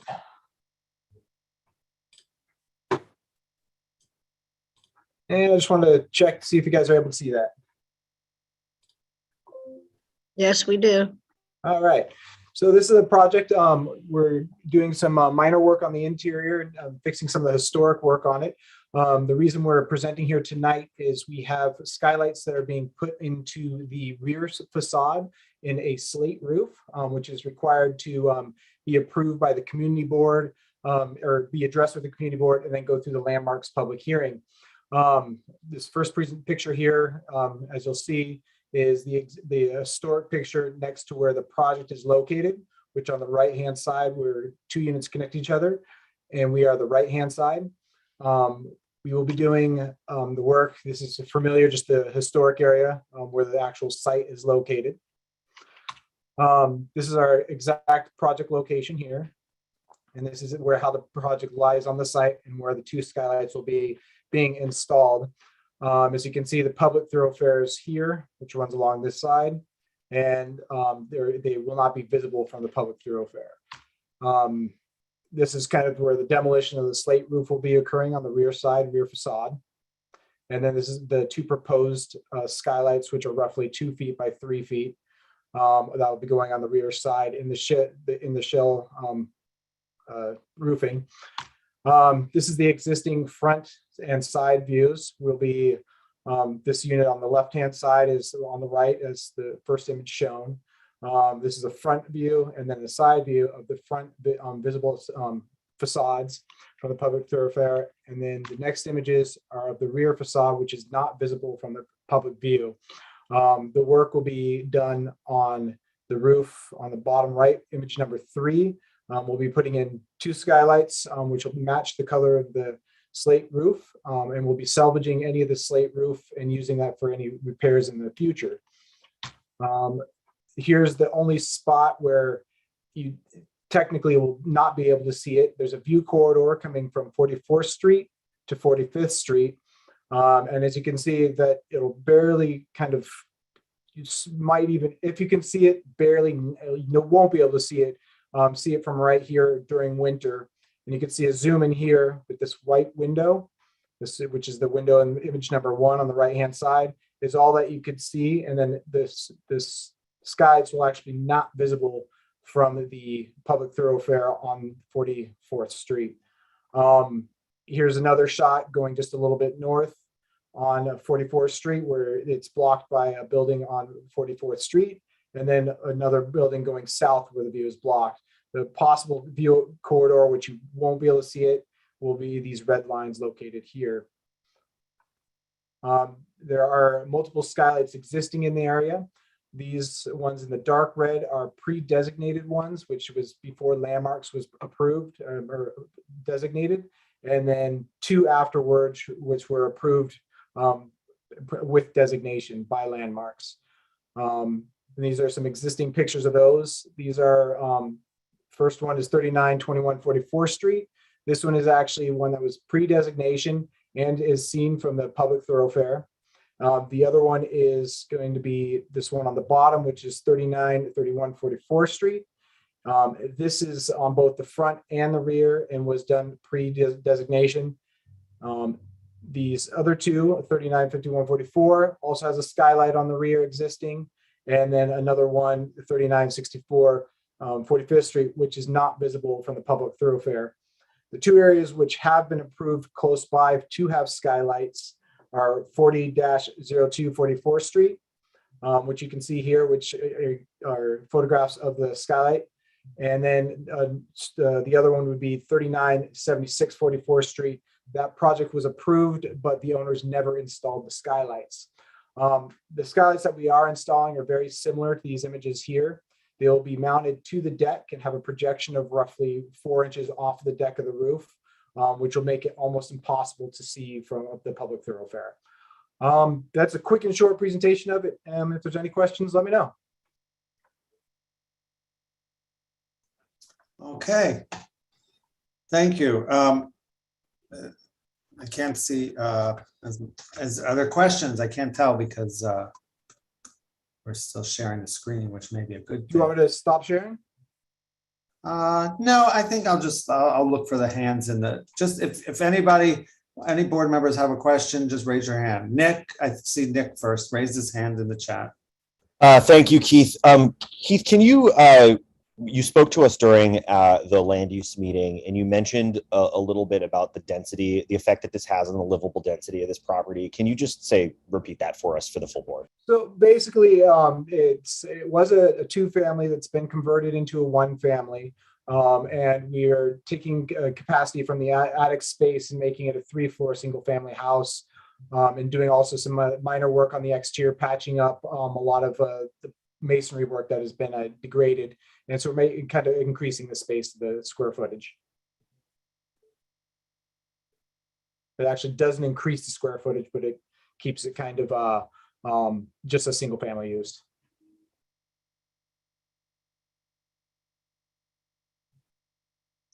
Thanks. Lisa. Yeah, I have one more question too. Are you officially converting it with the buildings department from to one family? Absolutely. We've already been approved through staff level with landmarks and approved through the DOB and have permits for the work being completed. We're just looking to get skylights added onto the rear, which we decided to phase it due to the time constraints on the project. Okay, Maury, I just want to say, we'll have some more to say about this, after public comment during our report. Thank you, Lisa. All right, it doesn't look like we have any more questions. All right, thank you very much for your time. Thank you for coming. Thank you for the presentation.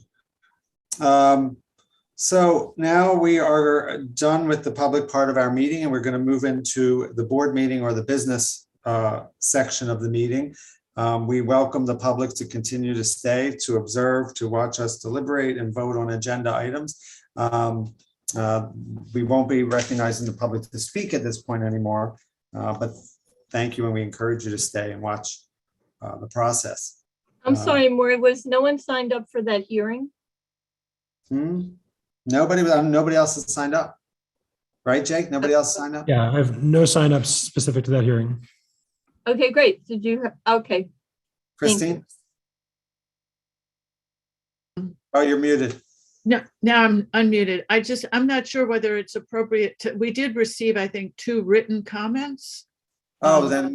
Yeah, I thought we could share those during the report.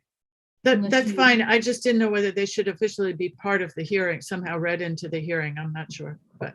Oh yeah, that would be great, actually. Yeah, I love that idea. I mean, do we have to actually read them, or just Deb? Yeah, would you do that? Yeah, they're like not that long. I'll have to go to my email, sorry. You have a little time. Here, I have one. I can read one here. I was just looking at it. Oh, you want to read them now? Okay. Yeah, I'll read it right now. This is from a neighbor, Carolina Tosi, and it says the application for the installation of skylights on the rear of the property must guarantee that the structure of the neighbor's roof, the slate and gutters are not compromised. Additionally, the size of the skylights must not overwhelm the visual integrity of the roof. In the past, installation of skylights on roofs have been inappropriate for these landmark houses. So that was one. I'm looking in my email for the first comment.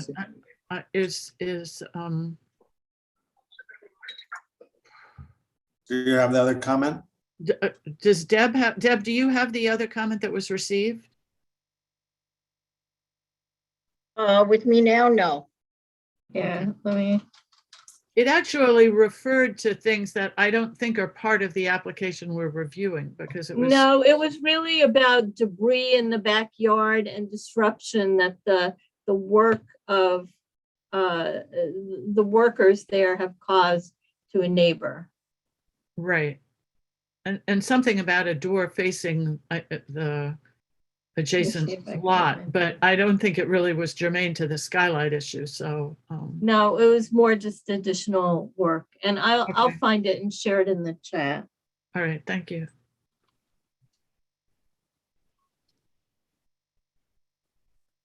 Great. Okay. So now we can move on to the business section of the meeting.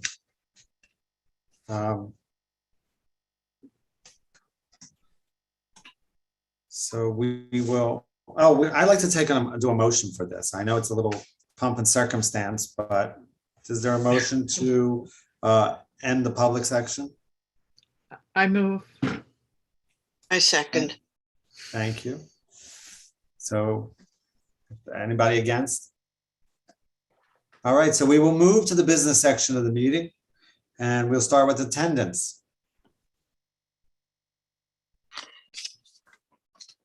All right, I did want to get clarity on one thing. Oh, wait, sorry. Debbie, did you get the motion?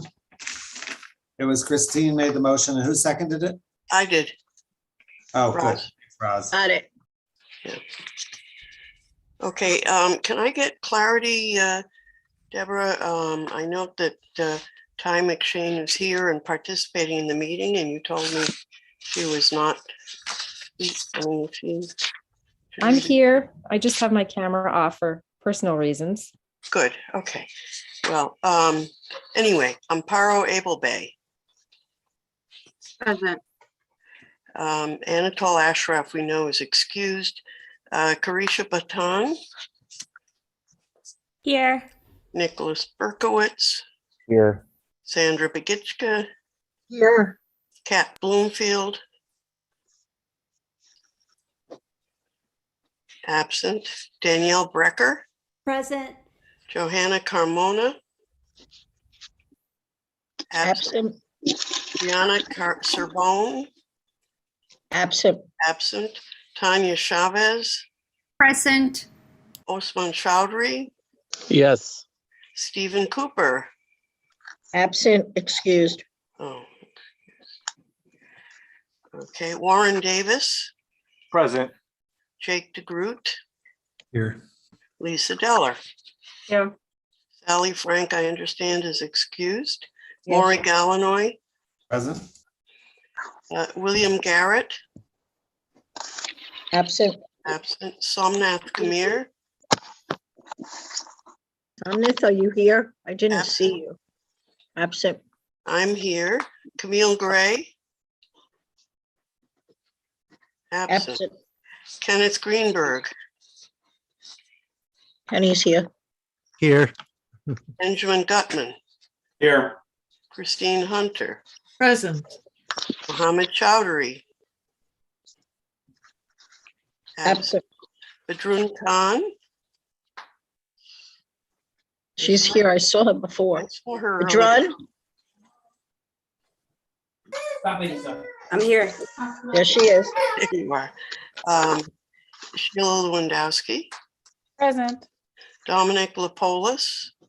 Here. Absent. Oh, Dominic, you are here? Where are you? It says Marina, but it's me. Thank you. Okay. Kristen McGowan. I'm here. Tom Matuzis. Present, thank you. Clara Oza. I'm here. Good. Elliot Park. Here. Carla Perez. Absent. Stephen Raga. Here. Selena Romero. Absent. Absent. Catherine Sabal. Absent. Norberto Saldana. I'm here. Oh, good. Regina Shanley. Regina, we heard you before, so can we? Yeah, she's on the phone. It's on the phone. You're here. Laura Shepard. Here. Lauren Springer. Here. Mary Torres. I'm here, just on a new computer. Okay, Anthony Tudela. Here. John Vicunis. John, Absent. I saw John's iPhone. Was that a different John? Okay, I John believe so. Vicunis is absent. Frank Wu. I saw. I am here, Roz. Saw Frank here before. Yeah, okay, Here. all right, and Ty McShane? Here. Okay. And Good we have a enough. quorum. We have a quorum. Thank you, Rose.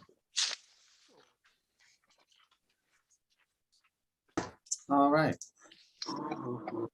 So now is my report, chairperson's report. Just want to announce the City Services Committee is postponed for February. The next meeting will be March 9th at 6:30 p.m. You can just pop over to the website for the link on the calendar section of the website.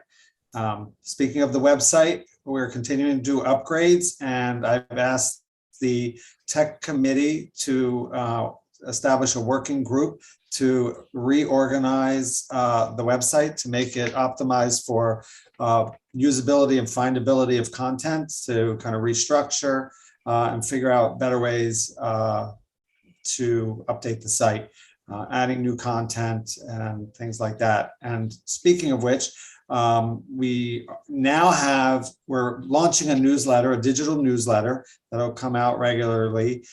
We have a sign-up link that is on the website. If you go to the website, it's on the right column where there's like useful links, and it says sign up, and there's also a direct link to the sign up form, which I just dropped in. Oh, thanks, Jake did it, sorry. Don't mean to confuse folks. But either one of those links will work, and you can sign up for the newsletter. And speaking of signing up, we went live with YouTube Live today. So our meetings are now going to be, our board meetings will be live streamed on YouTube. And we encourage people to subscribe so you'll get updates and you know when the meetings are, or you'll get alerts if you have alerts on. And also, once we get 100 subscribers, then we will be able to get a short URL for our YouTube channel, which will make it a lot easier for people to get to the YouTube channel. And let's see, I wanted to point out that I've asked the chairs of all the committees to work on a document that'll be a mission statement, and it'll also have along with it a list of 15, 20 or so stakeholders, key stakeholders in the community that they're going to focus on to try to increase engagement and inclusion. And our new engagement and inclusion committee was launched, and Tanya and Nick are the co-chairs, and they are working closely with the office as well as the tech committee to work on the newsletter, as well as some of these other initiatives, like creating a template for the committee Do chairs. you want me to put my headset back on? I'll do that. Whatever. No. So you're unmuted. Oh, sorry. No problem. Also, I wanted to point out that the office, we're continuing to try to calculate and bring data and transparency. We don't have the specific numbers, but the office had 50 complaints. DOT were the #1 complaints: street lights, potholes, damaged signage. Rat complaints came after that, and then homeless and garbage complaints. And we're gonna look to increase the information on there. Hopefully we'll get some data in report form, maybe Excel sheets or whatever. There's reports showing the actual percentages and numbers, and then track it over time to see whether it's improving or getting worse, and what sections are maybe better or worse. Let's see. I think I got everything. Yeah. Also, I would say it's Black History Month, and it's also the Year of the Tiger. Lunar New Year was just celebrated on Saturday, I believe. So all that are honoring Black History Month and celebrating the Lunar New Year, we honor that as well. And I think we should move on to the district manager's report. Thank you, Maury. I think you need to do the approval of the minutes first. Oh, yeah, I totally forgot. Thank you. No worries. Yes, we need to approve the minutes. Can we have a motion to approve the minutes, January's minutes? I make a motion. I'll make a motion. Oh, go ahead. Who's that? I didn't know who said that. Amparo can make a motion and I'll second it. It's Frank. Yeah, so I'll make a motion to approve January's minutes. And then Frank seconded it. Anyone against approving the minutes? I have to abstain because I was not present. So Sheila? Thank you, Sheila. Sheila abstained, Debbie. Okay, got it, Sheila. Thank you. All right. So now, Motion carried. thank you. Okay. District manager's report. Yeah, I just have a few things. The 108 precinct, I just want to remind everybody, has a traffic Zoom meeting on February 9th at 6 p.m. Contact Police Officer Singh at 718-784-5412. It's already on the website. I will put it back on Facebook again. And website, there is a call-in password on there. I didn't see a Zoom link on there, but I think if you call Police Officer Singh and register, maybe you get the link. Debbie, what was this?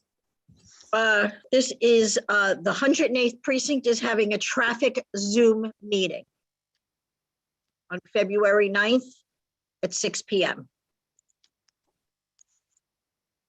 The second announcement I have, we have received from the mayor's office KN95 masks. They were delivered to us. We have a bunch of them. Anybody that wants them, please call our office and we'll work it out to get you the mask. Come to the office, pick them up. We're happy to distribute it. If you have an organization and you'd like a little bit more, we're happy to give you a bunch of masks for your organization. We don't have an overabundance, but we do have enough to hand out to the community. So we want to make sure that it gets out to the community, and anyone in need, please contact us. The board office phone number is 718-533-8773, and our email address is qn02@cb.nyc.gov. I just want to give one more reminder. Your board applications are due this month. So please, anyone who has not filled out your application and not got the application in completed, Borough Hall is waiting for them. So I just wanted to remind you.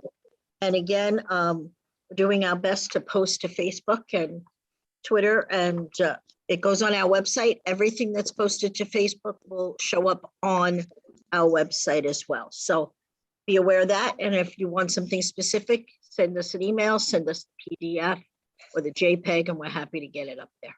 Thanks. Thank you, Debbie. Do we have a city planning report?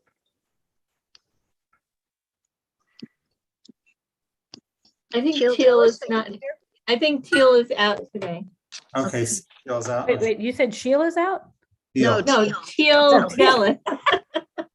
Teal I was like- from DCP. Like sometimes I'm out to lunch. It's true.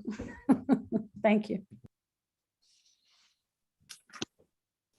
Okay, great. I just saw Carisha was asking about the digital newsletter.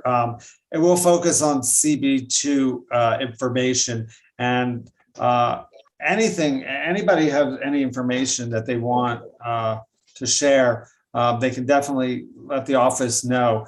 The tech committee and the engagement committee are going to work on guidelines for what goes in and is included, because otherwise we would have no, it would just could be too much. Obviously, if it's digital, it does. We want people to read it at the end of the day, and we want to make sure that we have some kind of procedures in place for what's accepted and what isn't. Yeah, we definitely need to. I see you're commenting that we definitely will work on having a streamlined way to gather the content and submit it, especially among committee chairs and committee members and the board members. So thanks for bringing that up. And we'll have images, we'll make it wonderfully engaging. Thanks. So now we should move to the committee reports. Each report should be 2 minutes. I'll start with land use. Hi, Lisa? Yeah, Christine, are you gonna? Okay. Yeah, okay.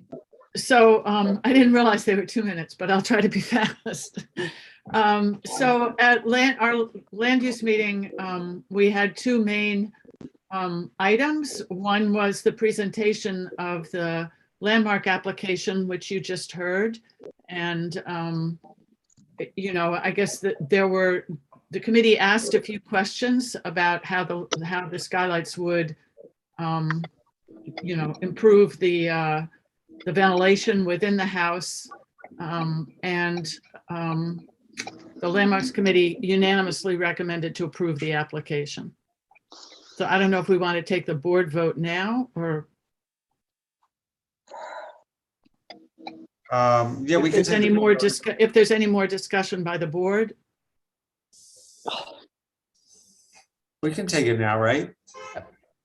Yeah, I just wanted to ask, when is it scheduled for hearing with Landmarks? Is the architect still here? Yep, I'm still here. It's scheduled for February 8th. Thank you. You're welcome. Okay. Yeah, we should vote.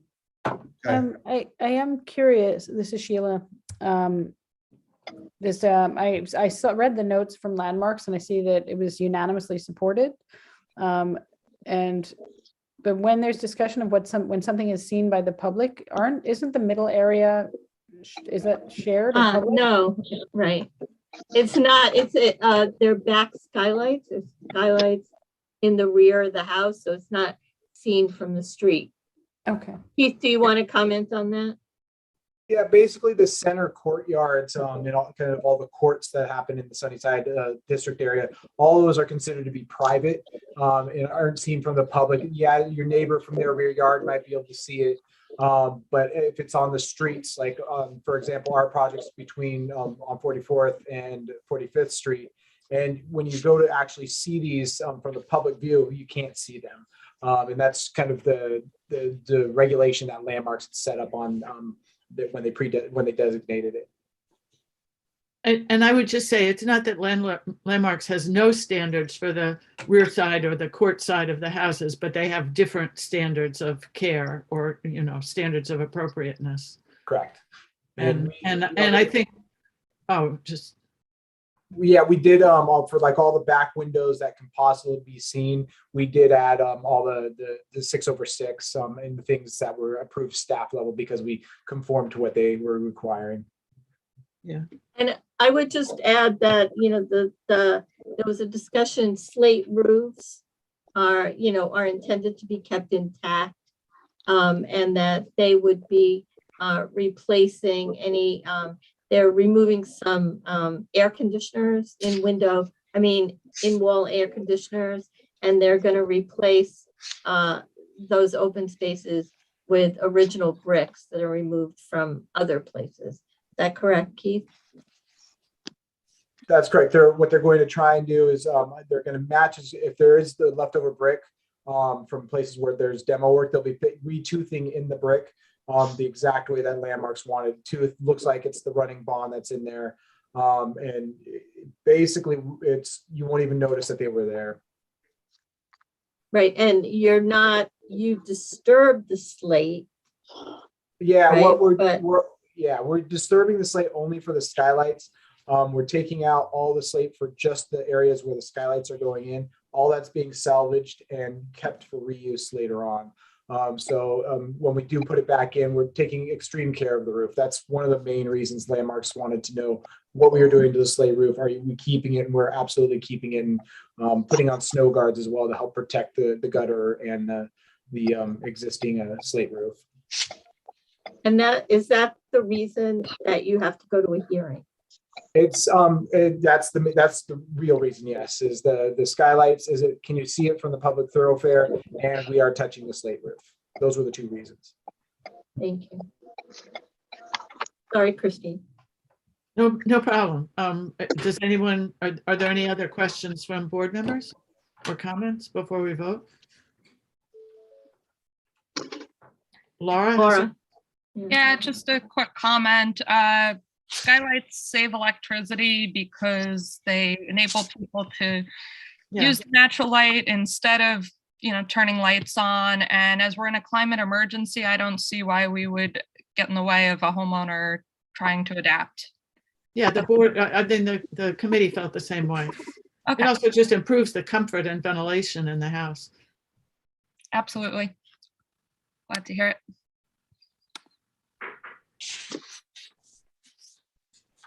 Does anyone? So Debbie, do you want to do the vote? I guess I can make a do it. motion. Yeah, I would like to make a motion to approve the application for the landmarks application. Any second? I second. Thank you, Kenny. You could do this by a show of hands. Anybody against the motion? Any abstentions? Okay, the motion carries unanimously. So Debbie, what we need to do, because the hearing is February 8th, is, you need to get a letter out for landmarks as soon as possible. Thanks. Thank you. So the second item was a presentation by two gentlemen from the Department of City Planning of the recently released New York City, I guess it's 2022, I guess is the date on it, comprehensive waterfront plan. And the city is required to, or DCP is required by city law to issue such a plan every 10 years. So this is an update from 2012. You were all given a summary. The plan is also available in more detail online. And I think there was a PowerPoint circulated, although I realized in looking back at it that the PowerPoint slides are kind of cut off, so it's pretty hard to look at. I don't know if they could send us a corrected version. But the waterfront plan is also readily available online at the Department of City Planning. So if anyone's interested, you should really look at the entire plan. It's not that. And I guess to summarize this year's plan or the concerns of the Land Use Committee, the plan is, as it has been put out for 2022, is more a statement of principles with very little specific recommendations or analysis about different parts of the city and how different parts of the city would be affected by, or how the plan would be implemented in different places. So they had really no comment on specific items that would affect the Long Island City waterfront. And Lisa spoke strongly about the efforts, over the past, I don't know, 15 or 20 years, you can correct me, Lisa, that the board has made to engage in very specific planning about the city, about the waterfront, and efforts which have involved getting special council funding to get a consultant to analyze the most recent sort of large scale proposal, the URLIC development, and some frustration that this comprehensive plan doesn't seem to take into account or particularly recommend implementing anything that the community board has worked very hard to analyze and recommend. And our consultant, Bonnie Harkin, who worked on that response, who is a planner, a land use planner with waterfront specialty, who worked with a subcommittee of the board to really formulate the response to the URLIC plan, was at this meeting. And she also commented that some of the previous waterfront comprehensive plans have been much more specific in their recommendations.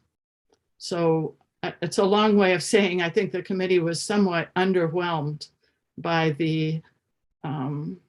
what was presented, and we did recommend that maybe we could meet with that CB2 could actually present to city planning at a future meeting what our concerns and recommendations are for the waterfront.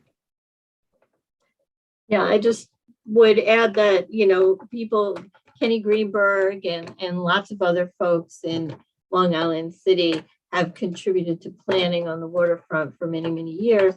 And in the change in administration and the change in, you know, council leadership, it would be helpful, even in the changes in city planning. I think it would be helpful for us to present directly to new leadership. So I think, you know, we'll move in that direction. Right. And the one other item that I think would be of interest to the whole board that Lauren Springer brought to our attention is that there is, and Lauren, please comment, there is a pending bill at the state level, which would, well, first of all, the eviction moratorium has expired. The city has enacted a right to counsel law to assist so that tenants can get representation if they're, at least in housing court, if they're faced with eviction. There is a pending state law, which and a petition circulating with regard to that state law, and certainly the housing crisis is statewide; it's not just citywide. So, Lauren, maybe you want to put in the chat the information to sign that petition. No, I'd like to do that. And just to clarify, so the city law has actually been in effect since 2017. But at the time that it was enacted, it was by a 5-year phase-in, and they were adding zip codes each year. So pre-COVID, our CB2 was not one of the covered zip codes, but we are now. So it's like, this is something that's really important for people to know, that they have a right to counsel when they're facing housing court eviction proceedings. There's an income eligibility limit, but that's being waived. So it's like, it's something that people really do need to know, given the expiration of the eviction moratorium. But I will gladly put in the information about the petition in the chat. And just so you know, this is because I'm involved with the Right to Counsel New York City Coalition, and we fought to get that law passed in New York City, and now we're fighting to get it passed statewide. Great, thank you. I just had a quick question. Yeah, you have something. Go ahead, Laura. Oh, I was just wondering if there's a place where we can see the board's recommendations for the waterfront, and if newer members of the board will have an opportunity to weigh in or provide some feedback. Yeah, that's a great question. I think that our responses, well, Lisa can comment historically. I think our responses to the URLIC proposal, which was the most recent proposal. Yeah, I mean, that on was, our website. It should be on the website. Debbie, is it on the website? Yes, it is. Yes. And it should be on the website. And at the time that we drafted that document, the board voted. So that at this point in time, that specific paper is like kind of closed. If we wanted to reopen a waterfront planning group, that would be kind of a next step. So I would say, you know, you're always welcome to propose that, other kinds of, but I think that is closed, that paper. I just want to take a look at it. Sure. Yeah, absolutely. Thanks. And there's definitely going to be, I mean, those sites are still sitting there. They're going to come back in one form or another. Okay, sorry, Maury, that was more than 2 minutes. Well, I'm just going off of what it says on the agenda. They always say 2 minutes. I remember the first meeting I went to years and years ago, and I was like, that wasn't 2 minutes. Okay, arts and culture, Carisha. Hello everybody. Sorry my video is not on. My battery's kind of low. But at our last arts and culture meeting, PS1 MoMA came to speak with us about the 46th Avenue Plaza that they are stewarding in partnership with DOT. They just wanted to let us know that they are open to local artist collaborations and activating that plaza. Artists in the district can reach directly out to PS1 Janelle Thompson if they'd like to collaborate with PS1, but they also wanted to let people know that because it's a plaza, they can also just independently submit for a DOT permit. They also are actually coming back next week to give us an update on their mural proposal for their entry walls, which I know has been a point of concern for the community. Let's see. There were a lot of grants on the table whose deadlines have already passed. So we talked about the recent Queensborough President cultural grant. There was an RFP for public programming for the DOT in general for plazas across the city, especially in Queens. And then QCA, the Queens Council on the Arts, also joined us to let us know about their upcoming grant deadline, which is actually still active, February 13th. And there was a call from Culture Lab Long Island City for their Black History Month exhibits. I believe that call just closed. We discussed committee outreach to more places of worship, especially those places that do arts and cultural programming in their spaces. We wanted to meet them and connect with them better. So that's something on our agenda in the short term, as well as increased outreach to Woodside and Mathspeth organizations. And I think that was pretty much it for January. Our next meeting is this coming Tuesday. QCA is coming back. They're introducing their new interim executive director, Rodney Fuller. They're going to take any last minute questions about their arts access and new work grant because that deadline is February 13th, as I said before. And DOT Art also has a beautification barrier RFP that I believe is also due the week of February 13th. And so hopefully we'll be able to hear from them. And again, Janelle Thompson from PS1 will talk about the mural project for their entry wall. So please, anyone and everyone, please come, ask your questions, let the arts and culturals that you know about the meeting so we can meet them. Thank you. Thank you, Carisha. Transportation Committee? Sheila. Sure. We started our meeting. It was actually, we had a beautiful beginning to the meeting. Clara, our fellow board member, connected some folks from LaGuardia Community College and Bard Early College High School who are pushing for greater accessibility at the intersections, especially for people who are dealing with disabilities, crosswalks, that's the talk. And it was timely because we wanted to institute making 10 minutes at the beginning of the meeting for some kind of public, from people, who are not members of the board, not members of the committee, to share a minute each. So we use that as a way to launch it. And so that was quite nice. And then to hear from them and to engage with folks, when we speak about engaging with different communities who we don't always hear from. And hopefully they will come back to the full board and we might do a site visit with them to see what some of their ideas are and see if we can't support some of these requests, because accessibility is critically important everywhere.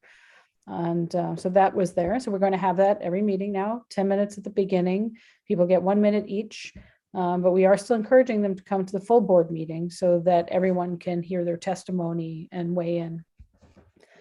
I just want to remind folks of the traffic meeting, which Debbie mentioned, the 108's doing next week.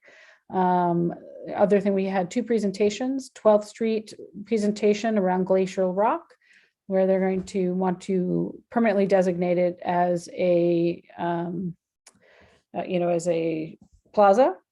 And that was a good presentation, although some of us felt it was not complete. And there were questions from a number of us about restroom access, because they were really going to have a lot of public seats, food, drinks, you can bring your own. And we, a number of us felt that having restroom access, as long as that, as it's benefiting the businesses, and there's not a reason not to try to figure out bathroom access. When we again think about families and children and seniors, that's really critically important. Or people who've been on their bikes for 6 hours, want to be able to park and use a bathroom. Then the next thing was the city bike expansion. They came and did a presentation, and important to note, they are not coming to the full board with this presentation. So it's really imperative that people go to the website. I'm going to, after I speak, drop the link in the chat with any input. We've been getting a lot of feedback already. The locations that are chosen, whether they're in the street and the road pits, on the sidewalks, near houses, near businesses. So if go there, take a look at it. If there's a place you really think they're missing, this is the time to tell them, because they're looking at implementing this as soon as the weather really starts getting nice, so in the spring. So really encourage everyone to jump in. There are some areas that have not been served at all, so we're really happy to see that they're being served, like Wynwood Gardens, Blissville. Our friends, my co-chair Thomas and his community, they were very, yes, finally. Now, that doesn't mean all the placements are perfect, and they want to hear from us. So those are the big things. There's a lot of updates, and we'll come back with things as they're updated. 2 votes. There has been for a long time a request for one-way conversion of the rest of 5th Street, which is from 48th Avenue to 50th, because, from 50th to Borden, to go south, to match the entire rest of 5th Street that was done like 15 years ago. And for folks who've been on the board a long time, you may or may not remember, this has been a request for about 15 or 20 years. And we had different opinions from the precinct over the years, 4 different COs, and 3 of them, 2 were no, 1 was back and forth, and this one was like, we need this. So we were able to get a letter of support from the precinct, because that was very important, that emergency vehicles felt good about it. And then they came to us and they asked us for a letter. So we voted on that as a committee. I would like to, ask the board for their support of a letter of request for 5th Street it's just adding the 3 blocks that were excluded in the past from 50th Avenue to Borden Avenue. And then the other thing we voted on was another location that's been on there for a long time, especially with the schools, a lot of the local parent groups, was for all-way stop at 47th Road and 5th Street, which is kind of in the middle of the park on 5th Street, if you've been down there. But there's a school just to the north of it, and it's becoming more and more active. So those were 2 items that we voted on. And the last thing I didn't want to get into comment earlier, because I knew I was going to present, is the Queensboro Bridge. It is critically important that is done very quickly, and we are going to really push for them to come, as Jake said, come up with some creative ways to move this along, because it has been delayed. Initially, for those folks who remember, it wasn't even considered. Then it was a no. And then it's like, so it has been nonstop delays. We have a new administration. So I think we're going to have to make sure this administration knows that this is a priority for our district, and probably for CB1 too, because it will impact them. So we might want to coordinate, I'll reach out to the transportation committee up there, see if we can't do a joint letter to make sure. And the folks in Manhattan. I'm sorry? And community boards in Manhattan, possibly. Yes, absolutely. I know, and no offense to our colleagues in Manhattan, I think they get more attention than we do. And so, but I will definitely, but that could help us then. So, so that's kind of what's happening there. Co-chair, sir, did I miss anything? I think the only thing that I thought was important that we heard, and we were eager to learn more about it, Sheila, is the 1,000 intersections that are going to come back to us. The mayor is going to look at again to make better and Oh, yes, safer. very important. Very important. So I heard that there were only about 700 that were denied. So I basically said, pass them all, the 700 if he's going to do 1,000, right? I think you want to give a little bit more information to the rest of the board so they understand what you're talking about.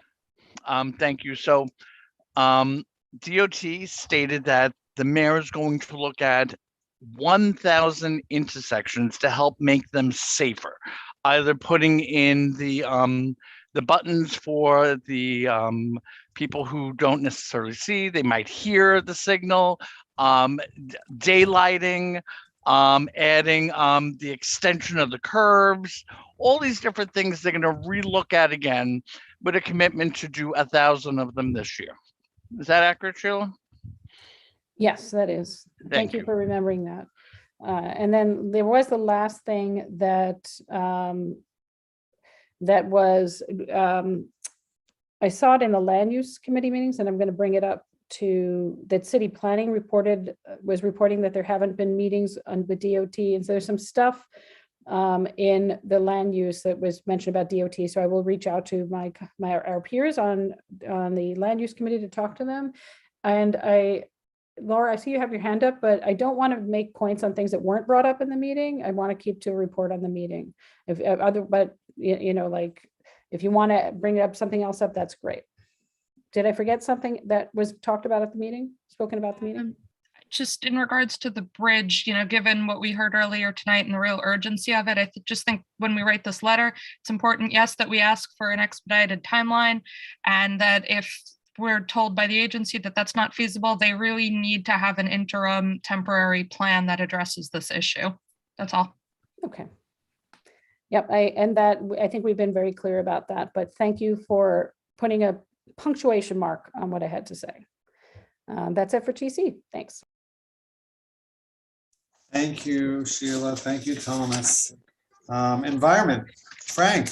Hey, Maury. So for the environmental committee, we actually had a speaker talk about Intro 2317, which is new legislation that requires all buildings to construction effective 2024 or 2028, depending on what type it is, to have 100% electrical power, right? A lot of times when we think about climate change, we think about transportation, but 40% of all of New York City's carbon emissions are actually produced by water heaters and natural furnace. And one of the biggest questions I had was, you know, we always go through these ULIP hearings for developers, and typically, you know, we talk about community benefits, which are, you know, existing grievances around schools, green space, you know, occupancy for nonprofits, right, being displaced, but we don't really think about the environmental impact. And I was basically asking them, I know we have a couple of architects on the board, Tanya and Christine, is how feasible is it to ask the developer for the building that they're asking to be rezoned to be 100% electrical, right? Given that they will be required to do so by 2028, right? And the short answer is it is, yes, feasible. It's not an unreasonable ask, but it does require some major changes, and it does require a higher cost for the developer, typically 2 to 3% higher. But again, it depends on the technology. So it's something if people are interested in, you know, we're gonna have meeting notes and the presentation sent out on. But I think, you know, when we do rezonings, you know, I think it's a good thing to think about the environmental impact as well, because this is something that people are going to be forced to do anyways. But if we can get them to do it a little bit earlier, I don't think that'll be a bad thing as well. So, and that's it. Are there any questions? Thanks so much, Frank. Great. All right, next up is Tech Committee. Who's here to give the report? I can give a report if you like. Please. Sure. And thanks to Roz, who was also there for taking some great notes at the meeting.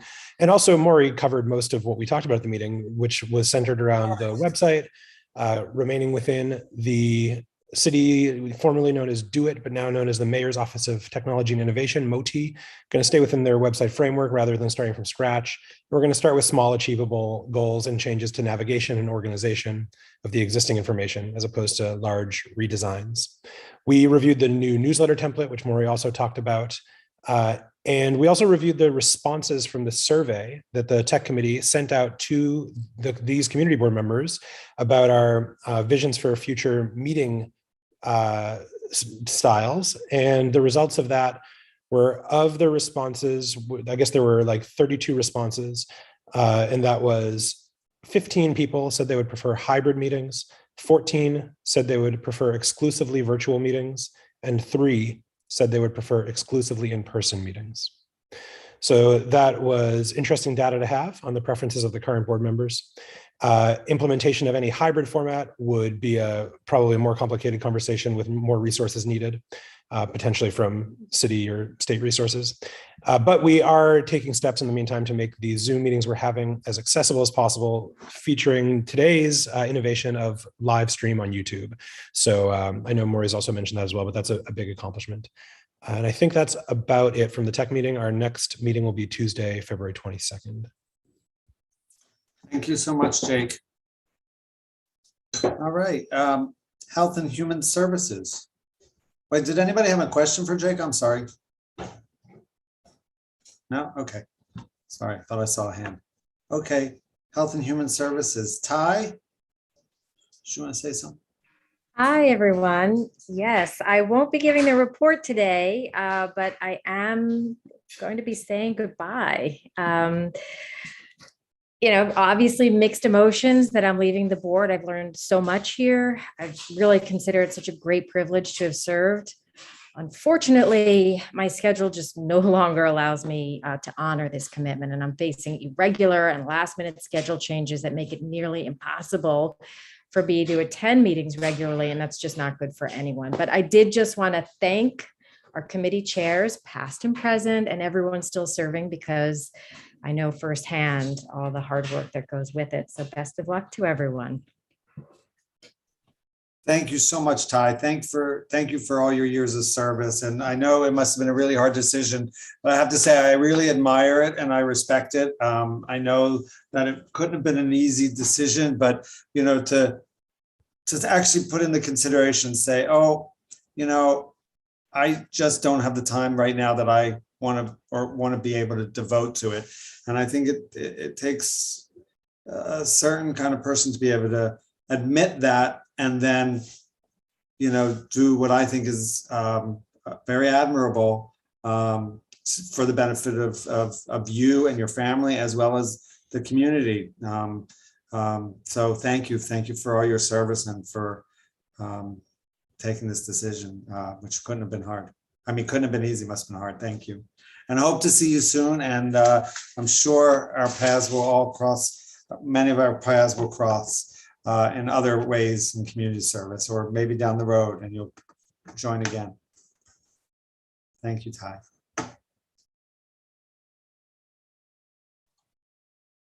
All right, Lauren. Okay, so I'll give the report for January. Passing of the torch. Yes, I guess. I just want to say, Ty, it's been a pleasure working with you, though, and serving on the board with you all of these years. So, and I wish you the best. As for our January meeting, our scheduled guest speaker, Clara Landano of Elmhurst Hospital, didn't attend, so she's been rescheduled to appear for our February meeting, which is scheduled for February 14th at 5 p.m. But what we did, we took this as an opportunity, the committee, to discuss some issues. In particular, there was an issue that Amparo brought up that she wanted us to follow up on, and that was about the test and trace corp activities that had been mentioned at the full board meeting in January. And so, you know, there were questions that were basically raised about, like, if a constituent tests positive, what can the committee do to follow up on care and the need of services? It was proposed that maybe we reach out to a test and trace corp liaison to get further information.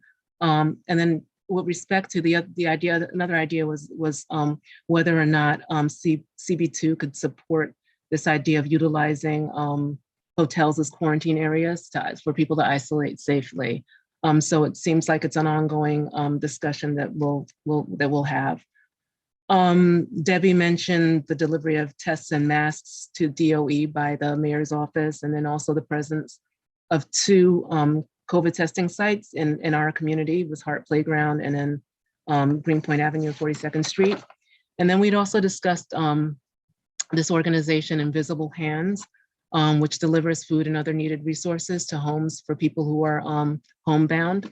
And then with respect to the old business, we circled back on some issues that had come up before, and basically ideas, I guess, topics that we wanted to delve into going forward, as well as possible speakers.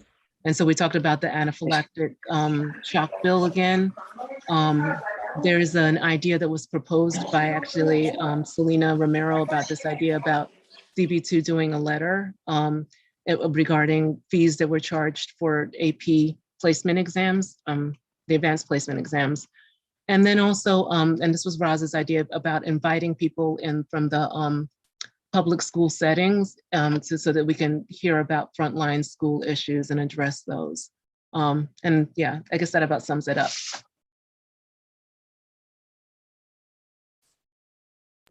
Lauren, I had one question. You mentioned, if I may, you mentioned that the consideration of hotels for quarantining, that's been happening. Did you guys talk? We were talking, it was more about like whether or not it's something that CB2 should support. I think that was the question. It was more about like our response to that. Got it. Okay. Yeah, because I had a few family members who had to do it. So yeah, no, I mean, yeah, that's what Amparo had mentioned that it was being done, but it was more, is this something that yeah, CB2 should support? I mean, it's more about like in terms of like what is our position on some of these things that are happening, and if there's anything that CB2 could be doing in support of our community. Okay. Thank you. Thank you, Lauren. I don't know if we officially said it, so I should officially welcome Lauren as the new chair of the Health and Human Services Committee. Thank you so much for stepping up into this role. We're looking forward to working with you. Thank you, Lauren. You're welcome. Not everybody knows that there's a subcommittee of the Health and Human Services and Education Committee, which is the Homeless Shelter Task Force Committee, of which Tom and Warren are co-chairs. Tom has an update for us this month. Thank you very much. I appreciate giving the opportunity to bring this to everyone's attention. The Community Advisory Board meeting for the North Star Shelter in Blissful, Long Island City will take place this Monday at 6 p.m. If any CB2 members are interested in attending who are currently not on the invite, please let me know and we'll add you. Also are elected. If you aren't on the invite, please let us know and we will invite you. I know we have extended a specific invitation to Council Member Juan, and we look forward to her attendance. I would like to thank CB2 members who have participated in the past: Maury, Dr. Roz, Lisa Della, Clara Osner, Christine Hunter, and other members. You make a difference. Thank you. The meeting is attended by residents of Blissville, the shelter provider, Amanda Nassa from the Queensborough Director of Department of Home Services, elected, and Warren and myself. Our goal has always been to ensure that the North Star Shelter remains the best shelter in all of Queens, known for our community relations, while at the same time ensuring that DHS and the provider provide the correct level of service to the clients. I believe the work we have done since 2018 has made a difference. CB2 members, if you have a desire to make a difference in the lives of sheltered residents, please join us. In addition, the second item, this past week, and I'm really calling upon our executive committee and our elected, and specifically Council Member Juan. Warren and I and others in the community attended Sector B meeting of the 108th Precinct. And something came up at that meeting that was shocking. And it related to the Borden Avenue shelter. An employer of 200 employees who works across the street from this shelter came to the meeting to describe how the employees are experiencing horrific, no one should experience. And so the experience, very shocking. So separate from the NYPD meeting, I've noticed myself the amount of activity since the shelter reopened, flashing lights in front of it several times a week. I went there this past week to attempt to talk to some of the residents outside, and I spoke to 3 of them. And what I learned is occurring from residents of the shelter hiding their weapons in the street so they don't bring it into the shelter, but they know where it is, to the physical fighting and altercations that's going on in the shelter, the drug use. Now, this is a permanent shelter and required by law to have a CAB meeting. There is no CAB meeting. So I'm calling upon CB2, calling upon Councilmember Juan. We need to hold DHS accountable. A CAB meeting is needed for this shelter. The residents, the working class, and more specifically, the residents of the shelter deserve better, and we have to make a difference for them. Thank you for the opportunity to provide this update. Thank you.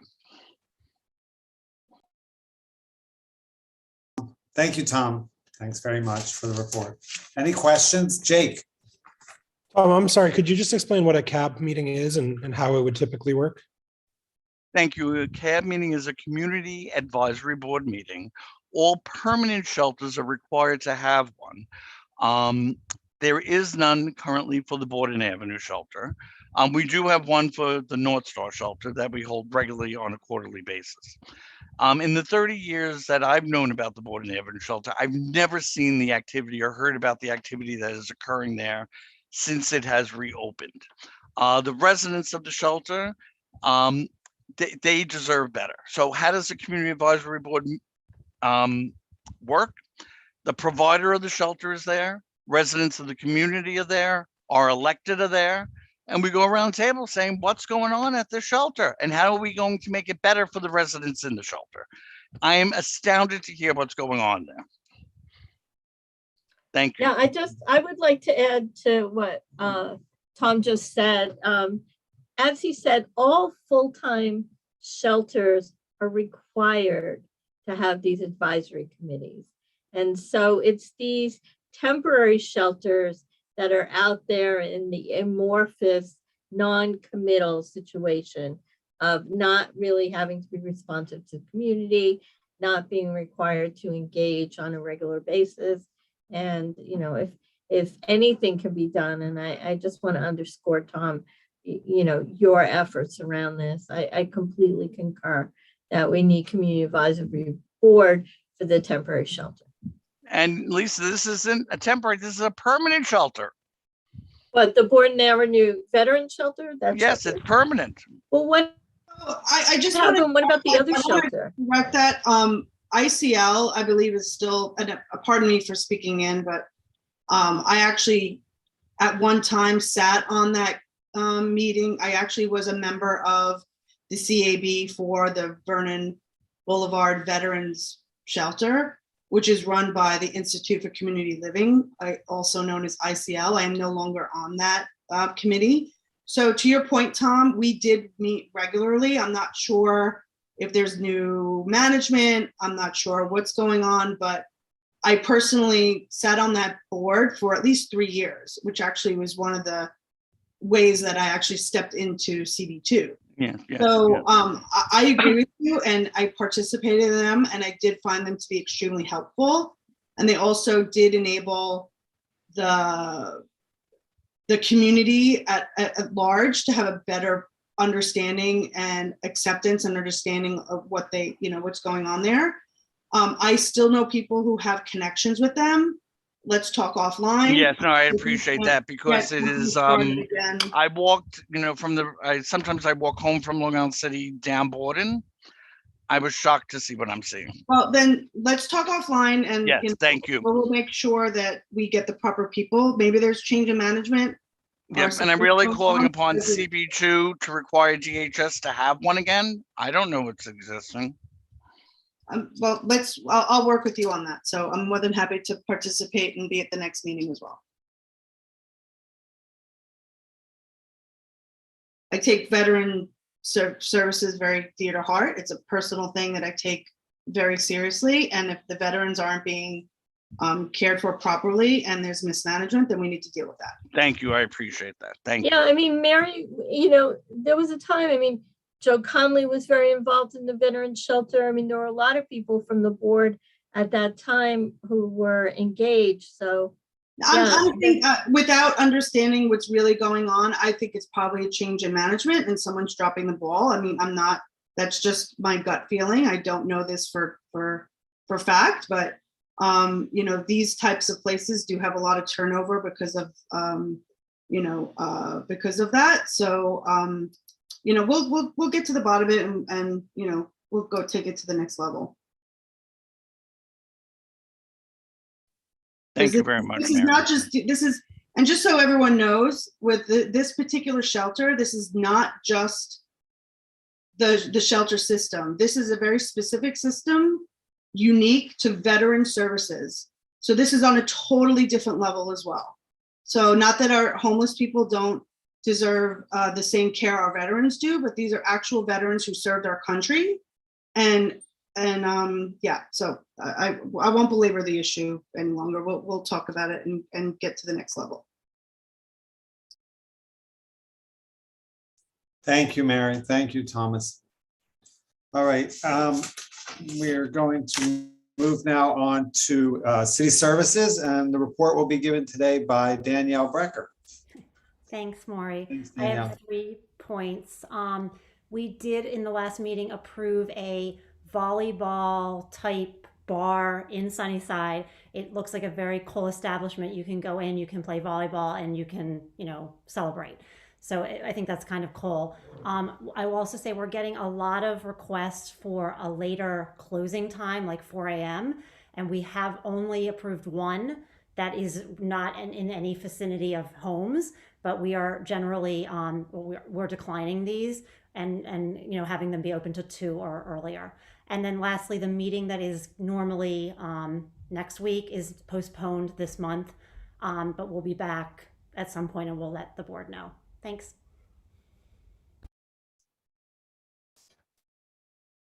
Carisha. Hey Danielle. I was just curious, is the volleyball thing, is that like that indoor sand court thing I've been reading in the news? I'm not sure if it's a sand court, but it's indoor. It's in like an old warehouse that's It's like across the street from Alewife? Yes. Okay, got it. Oh, Okay. Actually, yes. Sorry, I was thinking of, yeah. And I don't know, it looked kind of fun. I have to actually say, I'm not a great volleyball player. I thought it looked kind of fun and like a good thing for, maybe we could all go there whenever we can be back all together. Yeah, we've walked by it and it looks pretty like tucked away in terms of disturbance to anything happening on that block. But my other question was, what was the 4 a.m. location that you guys approved? So it's a hotel actually, I'm not sure I think it's a hotel. It's by LaGuardia Community College, and it's basically like where the closest place where someone lives is like basically where I live, which is very, very far away, but it's like by the tracks. So okay. Yeah, like there's really no chance. I also don't think they were going to have any music, like live music. So there's like no chance it will disturb anybody, but Gotcha. There have been several requests and all the rest of them, we've said no.